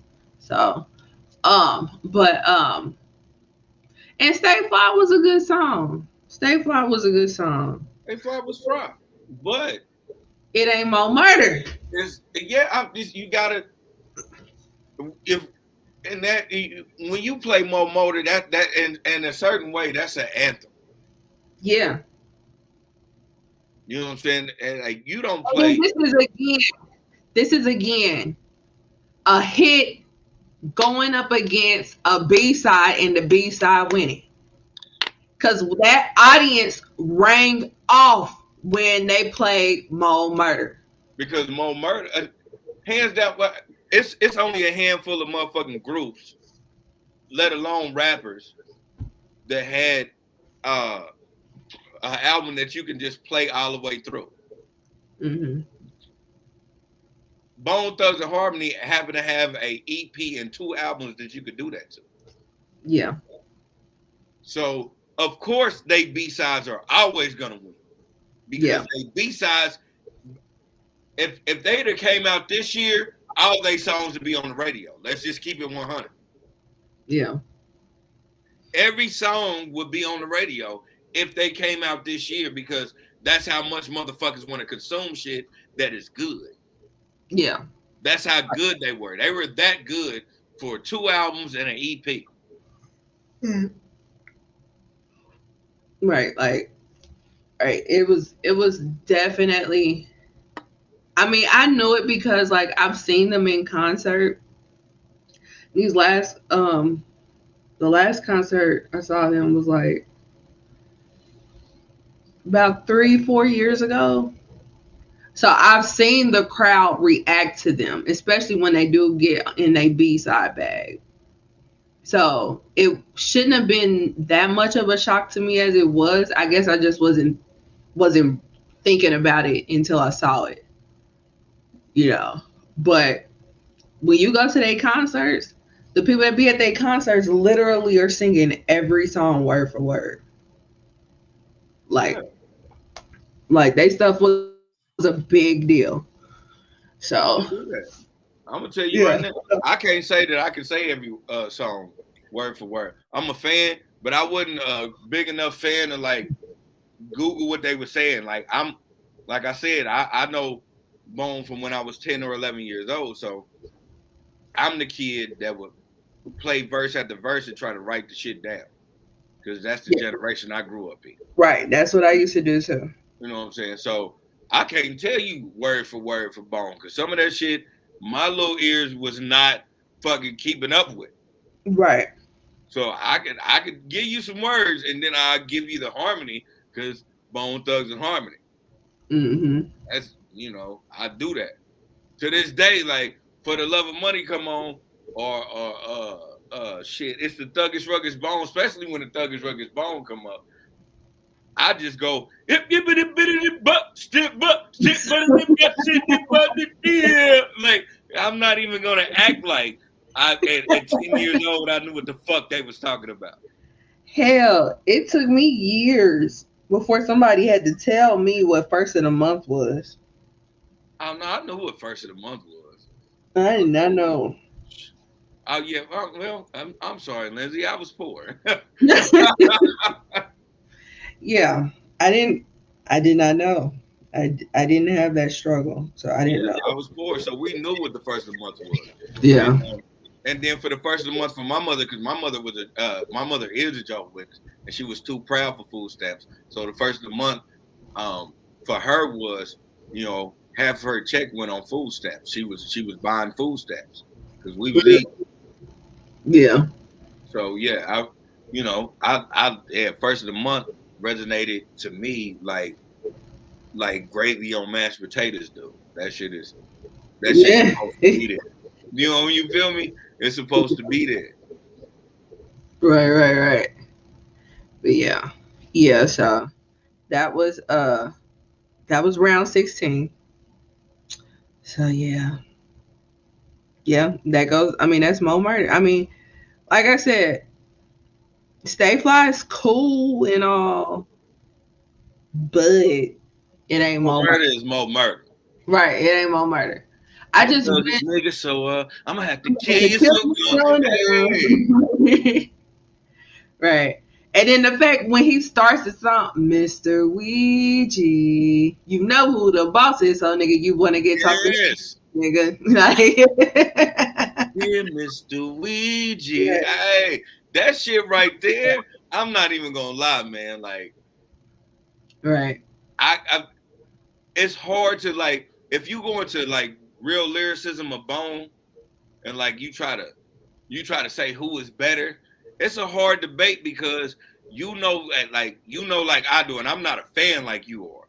Hmm. So, but it's just verses that just resonate where it's not that they were just so much of a great unit. You can't say um such and such. You might say such and such had a better career, but you know what I'm saying? Like they were all equal in their own territory because sometimes, like even not even trying, they would just stand on each other's necks.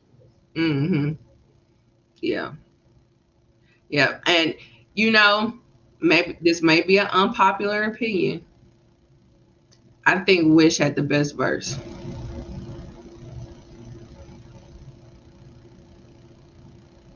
For more murder. Yeah. Oh, let me see.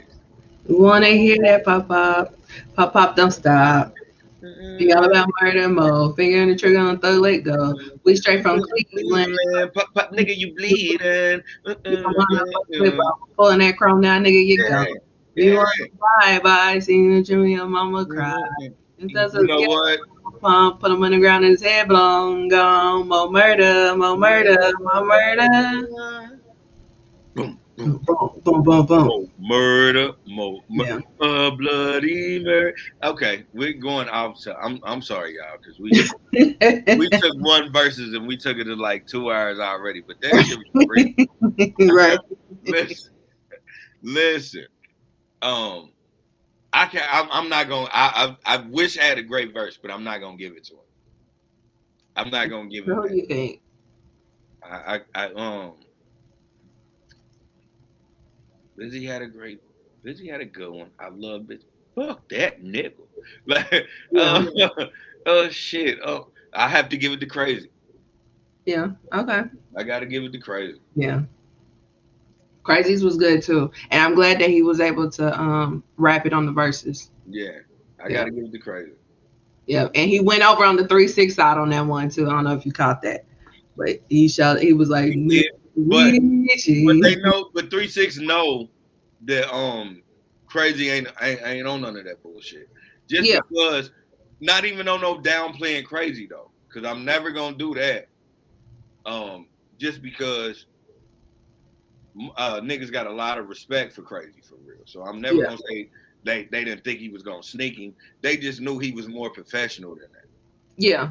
You know Yeah. what I'm saying? But that's what I noticed throughout the verses. Bone went over to the 3-6 side way more than 3-6 went over to the Bone side.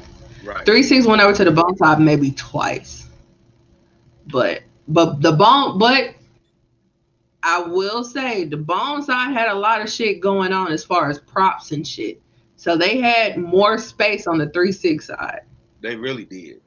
You know what I'm saying? So I can see why 3-6 wouldn't even fool with that side because they had the graveyard, they had the police tape, then they had the five dudes. You know what I'm saying? Like it was a lot going on. It wasn't that much room. So, but yeah. So that was that round. So of course that was Bone. So now round 17 uh is 3-6 Mafia Hard Out Here for a Pimp versus Bone Friday. And you already know what I'm about to say. You probably already know what I'm about to say. We're probably gonna say the same thing. Okay. At the count of three. All right, One, one, two, two, three. three, Starting out here for a pimp. 3-6. Fuck out of here. Starting out here for a pimp. It ain't over, nigga. Now, this was the one I had to sit there and be quiet and eat my food. Because for them to bring out Terrence Howard, now mind you, Terrence Howard is from Cleveland. And they brought out Terrence Howard to do that verse. I was like, ooh. That was the thing. That was for me. That was the one that like made me laugh because that was 3-6 saying, nigga, I got your city. Like I'm so good, I got your city. So I Mm-hmm. laughed at that one because it's one thing to like play in your radio station. It's another thing to give an actor from your city a song and then win an Oscar for it. Yeah. Like Yeah. I just laughed because I was like, God damn! Like when we talk about trump cards, that's a major trump card. Yeah. Yeah, it is. It is. Yeah, that one I had to sit there and eat my food. That one was a good one. And Friday is like the national weed head song of the world. Yeah, Correct? Like, like but I can't put nothing past Friday yeah. because Friday is dope. But hard out here for a pimp with Hmm. Terrence Howard, not Terrence Howard, Terrence Howard, where he like shit. What's up, Mike?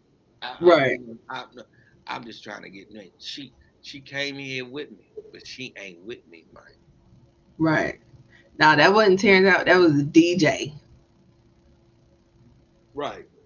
You know, Yeah, that was a lot of DJ. people was like, "Oh, he should have had Taraji. He should have had Taraji." I was like, they couldn't have had Taraji because Annie was the same night. She was doing Annie live, so Uh, like she couldn't have came if she wanted to. I can guarantee though, because Taraji's such a real nigga, she probably will. Right, would have In an came. interview a year from now, she'll be like, "I hated I couldn't show up to that shit." Hmm. Yeah, because she performed it with 3-6 at the Oscars. Yeah, Um, I know that probably killed her. Like she couldn't perform at the verse. right. They showed her ass. If they'd have told her, you got an hour, you get there, do your shit, and come right back. You got an hour. She'd have did that. Oh yeah, yeah. She would have made it happen. They would have been like, "Wait a minute, weren't you over there?" So Mm-hmm. now we know it's pre-recorded, and it was live like a mug. She just was flying. Right. So yeah. So yeah, I had to sit there and eat my food on that one. That was 3-6. So round 18. This was laughable as fuck. Um Katy Perry featuring Juicy J, Dark Horse versus the Mariah Carey featuring Crazy Bone and Wishbone breakdown. Now, I'm not even gonna front. I do like Dark Horse. Everybody does. I like Katy Perry. I like Katy Perry when she was like first came out, when she was still kissing girls and liked it. Like I liked her back then. I tell everybody, Katy Perry is one of them people in history that had a phenomenal first album. Yeah. Yeah. So um but it's just laughable. I They probably was waiting. They probably knew that Juicy J would try it with this Dark Horse, and they was just waiting for him to do it so we can be like, all right, go ahead and get people what they want. Now I was waiting honestly for Mariah Carey to come out because she's a thug like that. She probably would have made it if they would have asked her if she was able to come. You know. Mariah not showing up to that shit. But Mariah is stiff now. She's not moving. Like she can't She move like gotta that. move. She ain't gotta move. They would have rolled her out on a dolly. But that's what they had to do because she's not walking on the stage pushing through a bunch of niggas no more. They would have made a hole for her. They would have made a hole. They would have for the Mariah Carey. Come on, yeah. And it ain't like she ain't done several albums or several songs with Bone. She's done several songs with Bone. I definitely would have thought that she would have been there if they would have asked, or maybe if they did ask, she wasn't able to. But if she was able, She and they wasn't able to because the bitch don't move right no more. asked, she didn't even have to sing. She could have lip synced. They had the backing track the whole time. She just had to show up. That They bitch could have ain't wheeled her showing out up. there on the dolly. She ain't showing up, man. They They gonna have would to have won the pull whole thing if she would have showed her up. bed out. Like this bitch is like she can't move. She bedridden. Like bitch, you know, fuck. She just got a lot of money, but she can't move like that no more, man. Well, moving or not, breakdown one. This shit was Breakdown. laughable at this point. But you This know shit was what? laughable. That's the thing with you with that man like Juicy J shouldn't have never tried to put that against them when it went like at the end of the show you can tell that what Bone was doing was throwing out they solidified classics. Mm-hmm.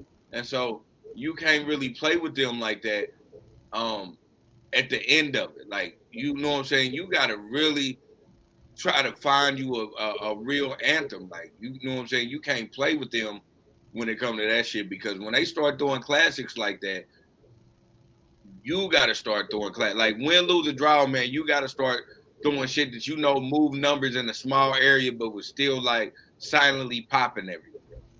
Yeah. Like, Dark Horse is great. It would have been great if he would have played Dark Horse and like uh maybe a melody, you know, like in end of it all, like Mm-hmm. you go through that shit, or if he played it like in the third round, it Yeah. would have been unstoppable in the third round. Yeah. Lose numbers. Yeah. Yeah. And then they was throwing out, oh, it's Grammy nominated, it's Grammy nominated. Okay, but it didn't win. Y'all still don't have Grammys. So, um, what are we talking about here? And then y'all let and then it's like y'all gotta play this like a fucking spades game. Like y'all know that Bone is going to play breakdown. And y'all know they haven't thus far. Why would you play Katy Perry when y'all know that they're going to play breakdown? They reneged, man. Man, it They was just reneged. like, yeah, it was like when you're in that first seat, you gotta play it like a spades game. You really do. And they really shot themselves in the foot with that one. So, so that's round 18. So this is round 19. 36 Mafia half on a sack versus Bone Thugs Weed Song. The weed can get no better. No better, babe. I'm just at this point I don't know what they was doing. Like I don't know. Yeah. I I don't don't even know know. what 3-6 was doing because, like I said, at this point they were just playing all of the class. They didn't give a fuck about playing nothing else but classics. I feel like they shot they load at the beginning. Right. And Yeah. I'm like, nah. I'm like, shit. Okay. Yeah. At this point, we just outperforming. It's not a. It wasn't a competition no more after that. Well, Yeah. it wasn't a competition no more after fucking Notorious Thugs. Yeah. Yeah. Like after that, Yeah. you was just letting them ride on their hits, Mm-hmm. and they survived all your hits, and then gave y'all hit after hit after hit. And so in a boxing match, that decision goes to Bone Thugs and Harmony. Yeah. Absolutely. Absolutely. But yeah, I was just like, I don't even know this 3 6 Mafia song, but it went up against Weed song. Everybody likes Weed song. Now that ain't their best Weed song, but No, everybody likes it. You know what I'm saying? So then uh round 20. What did we talk about bud smokers only? yeah, We did. Okay. So then round 20. Tear the club up thugs, slob on my knob versus Bone, the crossroads. The contrast is insane. First off, I didn't even know that slob on my knob was tear the club up thugs. I thought it was 3 6. I did too. Yeah.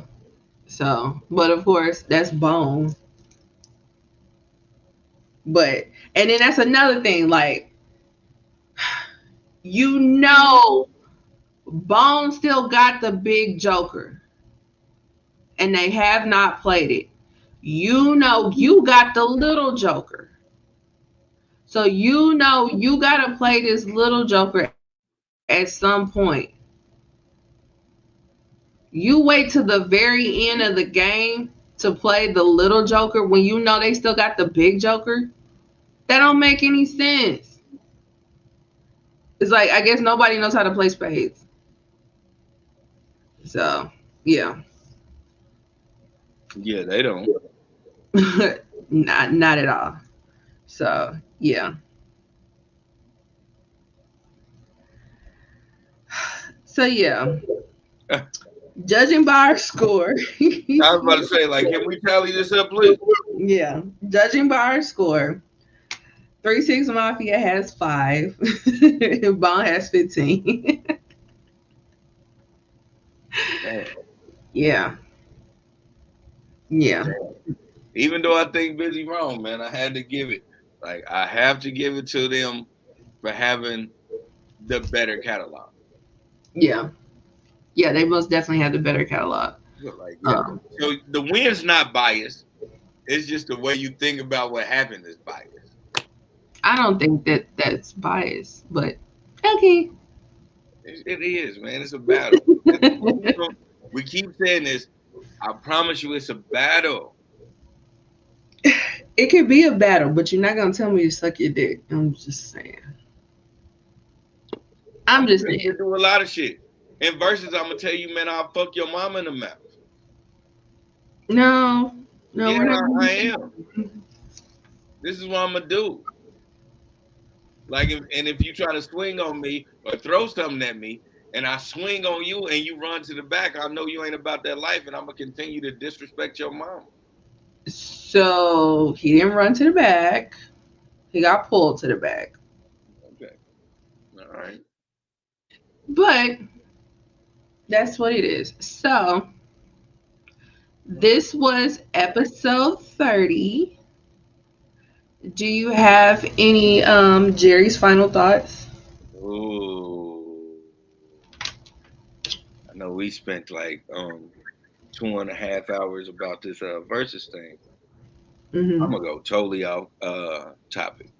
Um, we haven't did a show in a long time, people, and you know that is something I have to apologize for. But um, The reason why we haven't been on the air is because, as everybody knows, I was expecting a beautiful little girl. I got a beautiful, intelligent, amazing little girl. Um, but in saying that, I'll also say that my little girl has a beautiful journey that she's going through, and so my hiatus is making sure that she goes through that accordingly. Um, Sometimes I might not be on here. Sometimes I will be. I want y'all to always keep fucking with the issue we talk because we be having some shit y'all want to talk about and some shit that y'all want to hear, and we make y'all laugh every time. But just understand that we do have other things outside of this that we have to manage and we have to take care of. Mm-hmm. I don't mean I don't fuck with y'all. It just means I have to handle real business. Right. Right. And we definitely continuing to pray for the baby on her journey. So, um, but we're happy that she's here. Oh yeah, hell yeah. Listen, Crimson Layla Zola. That's my baby name. I don't care. People don't say your government. No, Crimson Layla Zola. Don't that name sound hard? That's a real dope name. Um, she's an amazing person, and like I'm gonna always watch her be an amazing person, and that's just one thing that I'm greatly proud of because um, I don't know what it is to be a full fledged dad. I've been a stepdaddy. I'm not even gonna act like that shit. I've never been a real dad. Uh, so to be a real dad, now I understand like the ups and the downs and the pitfalls of it, and how it, sometimes things sit at the pit of your stomach. You don't want your kids to, know what I'm saying, to have to worry or hurt. Like I now I understand what that pit is for people when they be like, "Nah, you just ain't feeling what I'm feeling." I get that 100% now. Yeah, yeah, yeah, and it makes sense. You gotta actually share the DNA with the kid sometimes to 100% understand. Yeah, You know, so yeah, but definitely happy she's here, and definitely continue to pray for her journey. Um, yeah, it's been a lot. I didn't realize that it had been since August, but yeah, like I was saying on the commercial break, we will try to be on here more consistently now that we're getting back into the groove of things. right, right. But our schedule is what our schedule will be, and that's what it will be. We gonna still fuck with y'all. We got Yeah. some shit we need to talk about. I ain't discussed any of the Ivory shit. It's a bunch of things we need to talk about. Especially how like my little stupid ass is. I always want to give y'all my opinion about what I think real life is. So Yeah. yeah, we gonna give y'all all that. I want y'all to continue to stay tuned, man. I don't want y'all to like, you know, think, these niggas ain't doing it no more. Like, remember growing up when the Fell nigga out. was like a real good rapper and you be like, damn nigga, you ain't rapping no more. Like, then don't think of it, don't do that. Don't put us in that jacket, man. We Right. just had some shit we was taking care of.